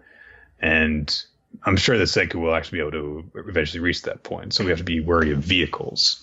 And Hyoga's like, so that's why you imprisoned him almost out in the open, as if to invite a ramming attack. He's simply bait. And Tsukasa says, Senku may appear unflappable, but he would never abandon a friend. His sentimentality is his fatal flaw. The weird thing about this is that Tsukasa looks very feminine in this shot when he's saying this. Very shonen, yeah. I can definitely see like people, him thinking about Senku's sentimentality. Like the doujinshi are being written as we speak, basically. Meanwhile, the steam gorilla has been converted into a tank thing. Yeah! Yay! And now they can go and they can try and save them. Senku mentions that when they do this, because Ginro gets the bright idea, is like, hey, maybe we could use this thing after rescuing Chrome to go and send them running for the hills. And Senku's like, no. Once we crash into the jail cell, we're going to have to we're just going to have to dump it and run. It's a one-use only thing with the element of surprise, because they're going to come up with anti-vehicle counters quickly after that. Uh, of course, they don't realize that there are traps awaiting them, and Chrome's like, God, no! How do I alert them? Someone's got to help. No, that's not right. I can't ask for somebody to rescue me. I can't, just sit around waiting for mommy and daddy. I'll be the one to save Senku and the gang. I'll stage a prison break all on my own with the power of science, because I'm Chrome the scientist. Really cool little shot of him to end the chapter 2, peering through the bamboo bars of his cell, all confident. Mm-hmm. So, there we go. Yeah, I mean, it seems like it's a fun little detour to get into here. The idea Chrome will rescue himself in some way, potentially. Maybe they'll find a different use for the vehicle. It's kind of nice knowing, too, that if things go as they are, like, this doesn't seem like something Senku has predicted, that they have traps set up. So if things went as they would, this would be like a situation where Senku would be screwed. I mean, who knows? Maybe next chapter he will fucking Haruma us and be like, you mean these traps? They spring bounce the fucking tank over top of them or some shit like that. Like it's a fucking speed racer. It's a single cartoon huge bed spring. It's like Spectre Gadget shit. All right, it's the 7 Deadly Sins next. All right, 7 Deadly Sins 278. Confront despair. And this chapter opens up as we see the little people kind of dealing with the fallout from Estarosa's transformation, Male's transformation, as these beams of pure light and darkness are colliding in, and we see the different Holy Knight characters kind of looking around and recognizing all the damage that's happened. There's a brief moment where Hauser is kind of seeing what's happening, and he goes to like look towards Diana and be like, hey, or Diane, and be like, hey, I know you're worried about the king. And then he has these wide open expressions. He's like, shit, she's gone. So Oslo shows up in the middle of this fight and basically is there so that Diane can reach through, deflect a blast with just her fucking arm, and then show up and go into her full kind of titanium form and block a whole bunch of shots. And King's like, what are you doing here? And she says, you and I promised we would always be together. So I came. The 7 deadly sins, serpent sin of envy. Diane has arrived. Boom. Unfortunately, her arrival doesn't really help things too much. At least not yet, immediately, because all the power that was spreading out and going off in all these chaotic directions is now converging and collapsing together and shrinking. And what's left afterwards, it's in a pretty cool 2-page spread. We see what the new male looks like, and it's this half winged angel, half demonic sort of like black angel covered in like a shawl with the different symbols of the 4 commandments he's powered, and like this giant robe. You don't see a face anymore. He's just sort of like this ethereal being. It's a pretty cool visual for a character who presumably won't be talking anymore. So it's just meant to kind of be imposing. I definitely dug that. And we see that one of the commandments on it begins to disappear. It begins to fade away. And this spiraling ball of energy appears in Male's hand and lets out the sparkling gem of love. And I don't know what, I think it just fires out enormous explosions. It's fucking absurd. You just see these huge explosions happening all throughout, like amplifying from the amplifier. It's crazy. And all the characters are hit. And then all of them are like, wow, it's crazy. You got hurt, but doesn't hurt at all. In fact, we feel great. Yeah, like our eyes are so heavy. Let's just fall asleep. And the sigil reappears on Male's little shawl.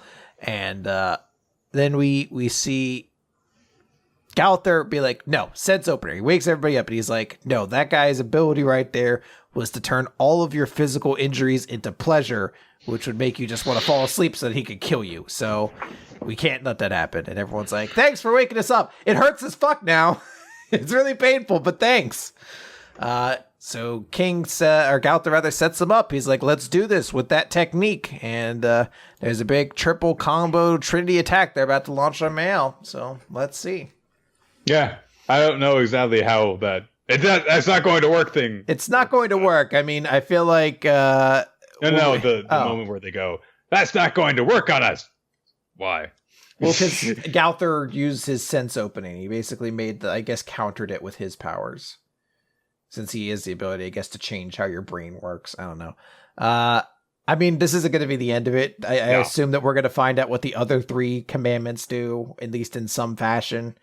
But yeah, I don't know where this fight goes from here. There's pretty crazy stuff going on, but I'm excited for it. I love that new design for Male. It's cool. Terrifying. All right, let's try and go through this quickly. Promised Neverland, Chapter 99. Kuvitidala. Kuvitidala. I'm going to have to say that a lot, too. It's an important thing. So after getting contacted by a supporter last time, realizing the situation that they're in, Ray and Emma are focused on the part like, oh, we actually have someone actually out there currently trying to help us.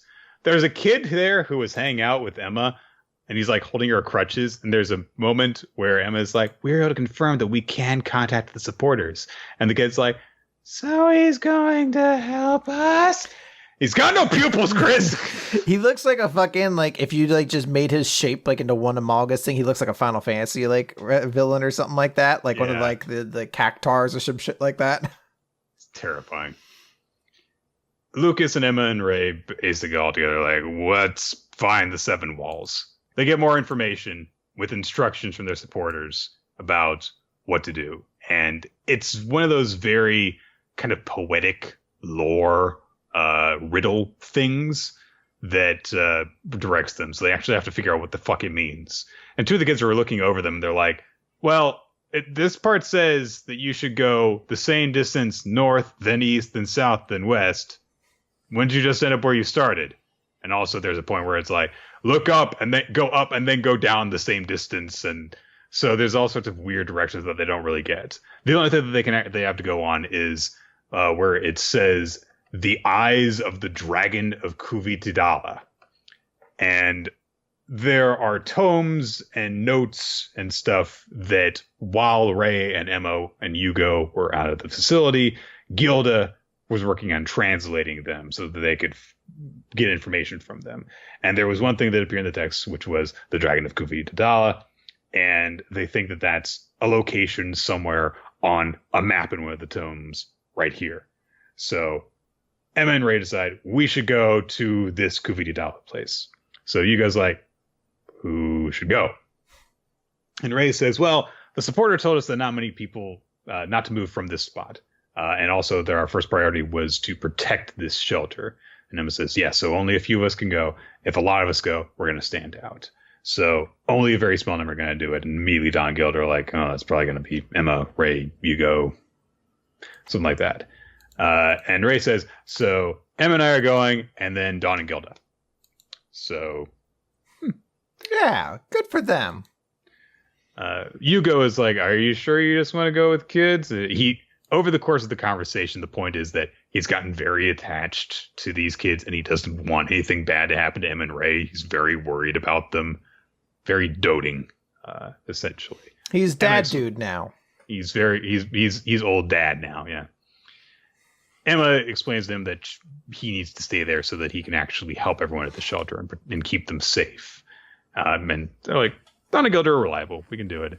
Don and Gilda start crying, and Ray's like, if you're going to be big babies about it, you don't have to come. And they're like, no, we're crying in happiness. Of course we want to go. We don't want to be left behind again. We want to help you.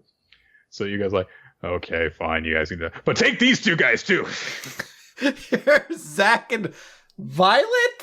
Violet, the girl, the tomboy who first met Emma. So like, okay, there's there. But yeah, Zach will keep them safe. Well, remember, Zach was very cool. You guys don't actually understand how cool Zach is. He's done a lot of very cool things. He's strong. He's smart. He's got great survival. Zach's the greatest. We haven't seen him do anything. He was dead, actually, basically, from when he was involved in that arc.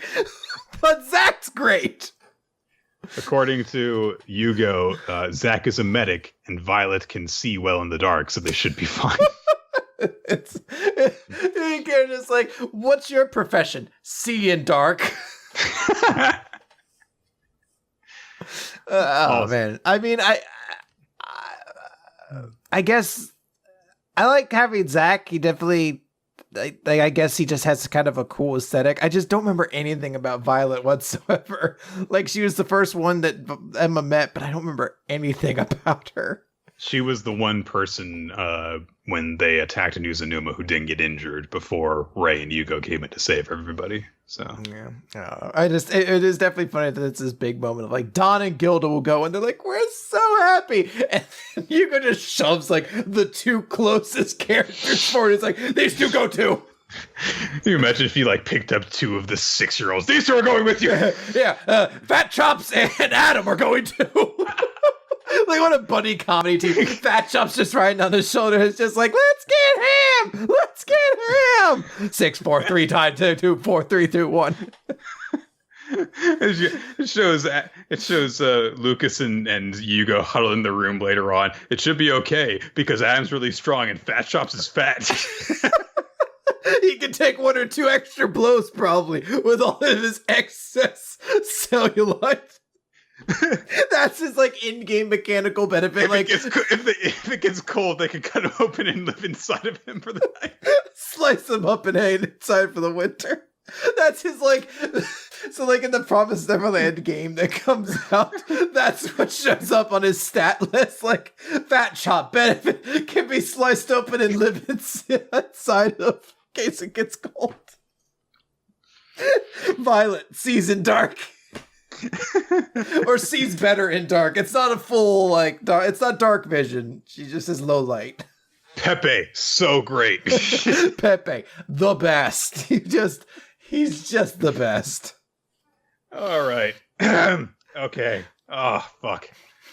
We got like, why do Fat Chops have to come with us? They need someone slower for the demons to catch while your team runs away. I don't have to outrun the demons. I just have to outrun Fat Chops. He's like, guys, I think they're really catching up with us. We gotta slow down the pace for me. Talking about, guys, I had so many cookies today. Can you slow down? I feel like you're gonna get away. Knock over a pile of boxes in front of him. No, I can't climb well. He's just got pudgy little arms too. I've got a big head, little arms.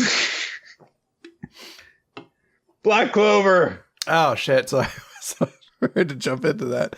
All right, hold on a second here. Black Clover is page 90. 169. The Black Bulls captain versus the Crimson Wild Rose. Yeah, so there's some big chaos happening because Charlotte is now evil, and it starts off with her releasing this giant attack, and Yami screams to people, "Get out of here, you lunkheads! Move it! If you don't live through this, I'll slaughter you!" I feel like they've done that a lot.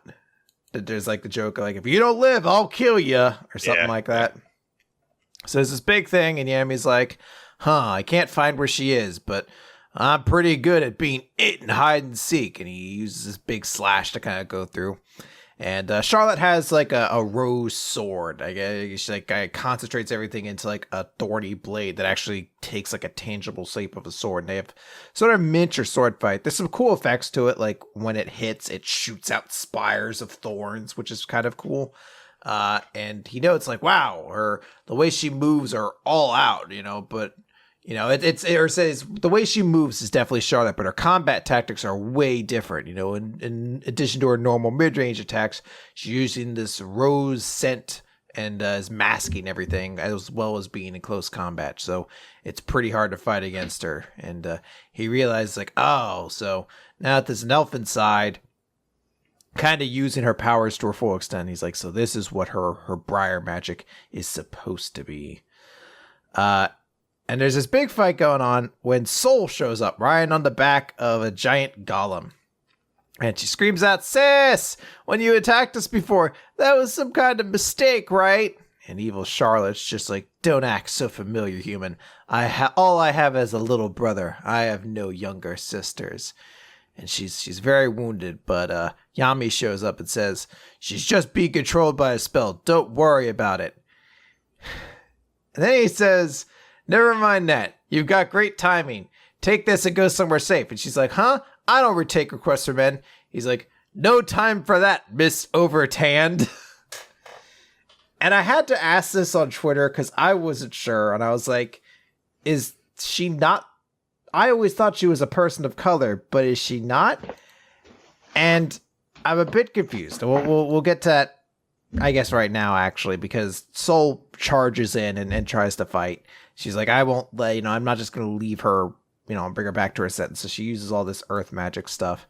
And she's like, I'm gonna wake her up no matter what. You see a flashback to what may potentially be her in a dress, and maybe it looks like she has lighter skin there. But honestly, I think that could just be part of the dress. That's possible. It's just I guess it would be the notion of like, I want it to be that she had light skin and maybe she is just really tan because the other version is like Yami being super rare. It's just like, you dark skins really are infuriating, right? Like, oh god. Come on, Darky, do what I tell you to. She succeeds. Is like, you're a credit to your kind, kid. But Yami grabs her. He's like, hey, quit screwing around, because our mission is to protect and survive, and for her sake too. So you have to live, you idiot. And, Soul thinks back to how she's like, I won't let any men near sis. Instead, she has to entrust her good friend's safety to a man of all people. And that's the big thing. Yami is charging in and going sword to sword with her. She unleashes this giant, stupid, rose cannon attack at him. And he's like, I'll use everything you got and come back alive.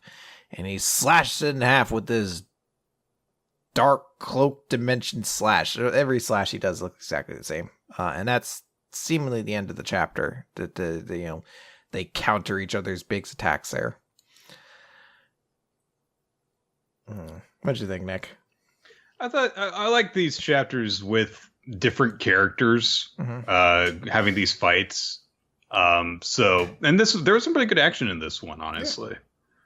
Yeah. In terms of the stuff with Soul, I am curious to see what the heck is actually going to come from this. It's a little bit weird that we just have that moment, and because Soul's just such a weird character. Her character really likes Charlotte, hates men, and it's been mostly played for laughs thus far.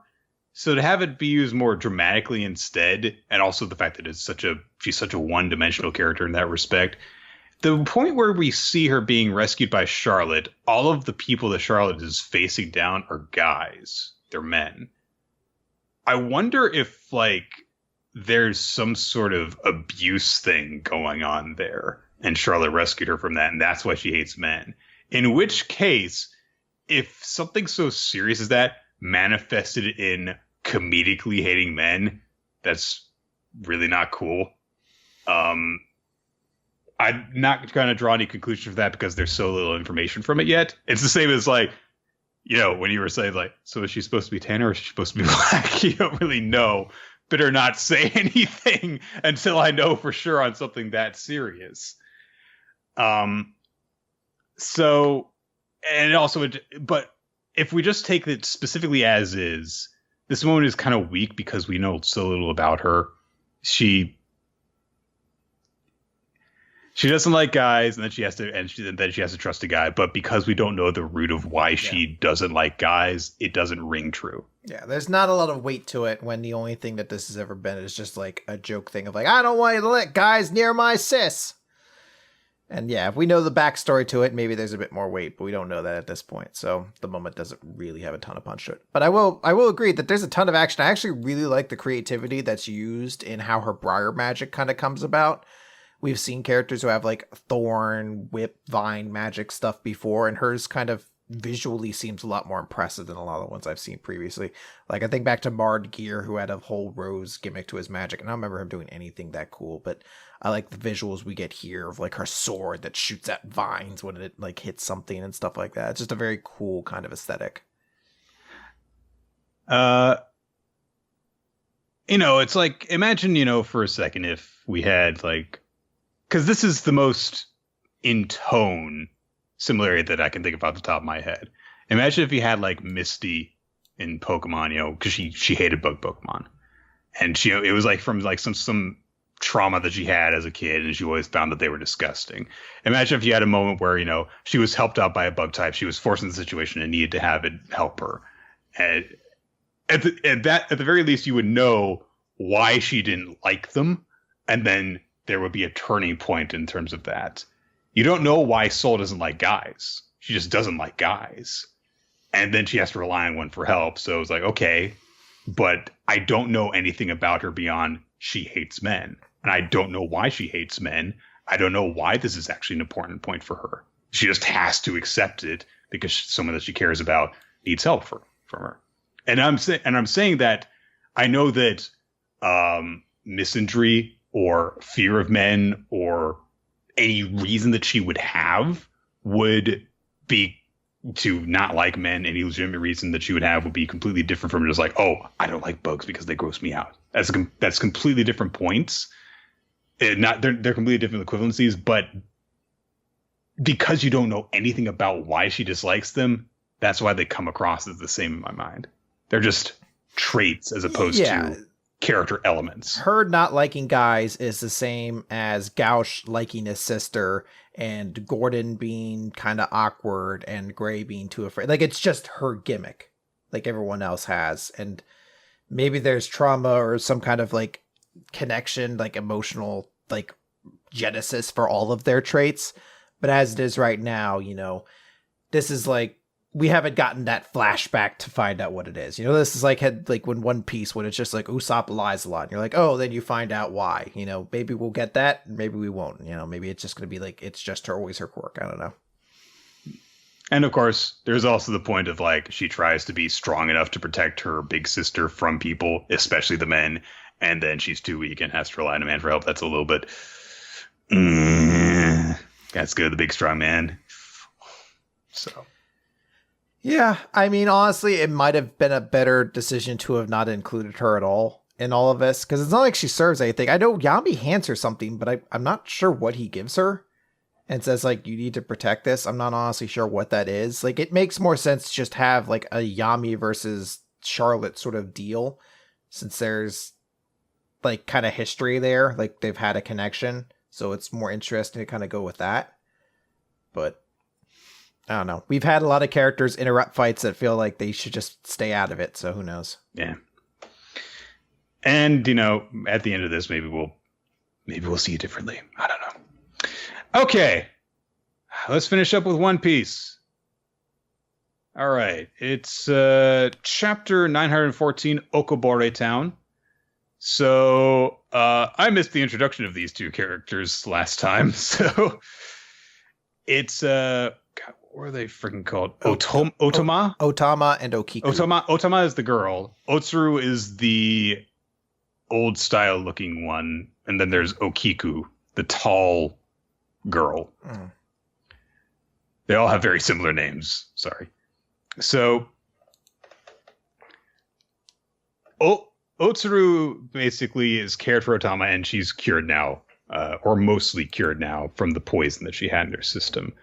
And it's like, hey, the little girl is fine and happy now. Yay. And then she's like, no, don't drink from the fucking river anymore. Okay. She's like, yeah, okay. And then her stomach goes, oh no, warrior shame. I must go to the river and drink from it. It's funny how it's funny how the little girl is going to poison herself. We also get a very useful like size comparison because, Okiku bandages Zoro's arm, and she's like towering over him and Luffy, even when sitting down. And he's like, "Yeah, thanks for doing that, man. You're huge." I like Luffy's just adds up. Big Mom was way bigger. Like, I feel like Luffy's not trying to be like in a dick waving contest or anything like that. I like to think Luffy's just like, yeah, she's big, but Big Mom was really big. He just has to note that. And she says, when introducing herself, this one's name is Okiku. And they're like, what the hell are you saying, Then it cuts over to Otama again. She is refusing food from Otsuru. She's like, no, please take it away. I can't pay for the medicine. There's no way I could afford this wonderful meal. And she's like, no, I don't want your money. You eat it up and they'll make you feel better. It's like, no, I know that you haven't had anything good to eat either, so I can't accept this food. You've already saved my life. I can't do it. So I'll find a way to pay for the. And she's like, you shut up, kid. I put all this food for a hungry person. And then you're like, oh no, I can't. I'm not accepting the answer. So if you don't eat this, I'm gonna dump the food on the road. I fucking love her. Like she's just like, no, eat the goddamn food. You're not falling on your sword over this. I gave you this food. You're going to fucking eat it. It's very like mom way of handling it, honestly. But I like that. You know, Otama needed someone just to be like, no, fucking eat this food, you little kid. I'm not gonna let you starve. And once she starts eating it, it's so delicious that she's, you know, crying and is happily smiling while eating it. She's like, oh, it's so good. There's mochi. And Luffy's like, can't you make those mochi dumplings from your cheeks? And she's like, it doesn't help. Ha. Now we know. Yeah. And then and while she's eating it, she's like, today is the bestest day ever. And Otsuru's trying to hide the fact that she's crying. Like, aw, they fed a little girl. So while Otama sleeps for a little bit, you know, they talk a little bit about the land, and Luffy's really upset because he's like, oh, these poor little kids unable to eat a decent meal. At least when you're grown up, you can handle eating poison.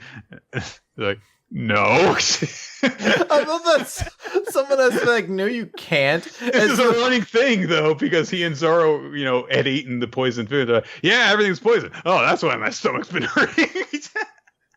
Like, you had to just think that Luffy's just like, yeah, of course you do. You eat poison, get drained by poison, killed by poison, it's fine. You just need the fucking Rocky Horror Picture Show guy to get you back going. We were just like, God, you're fucking suicide. This isn't how humans live. So Otsuru, you know, introduces herself and asks for their names, and Zoro's like, I'm Zorojiro, a Ronin. And Luffy's like, I'm Monkey D. He's Luffy Taro. Yeah, I'm Luffy Taro. Barely.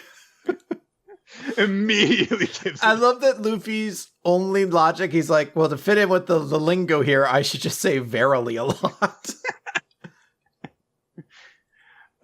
So immediately Otsu's like, you're not from here, you're not from Wano. Okay. She gives them a little bit of backstory about this town in particular, how it's, you know, a town of leftover scraps because they have to live off of the scraps from the nearby town that actually has good things.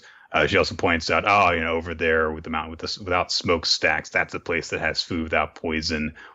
There was an Odin castle there, but that was 20 years ago. Which, if you recognize the name, but he's like, oh, have I heard that name before? And, you know, she gives more information about, you know, the Kazuki clan and Shogun Orochi and all this stuff, and it kind of dire straits the people basically who were allied with Momonosuke's father are in now.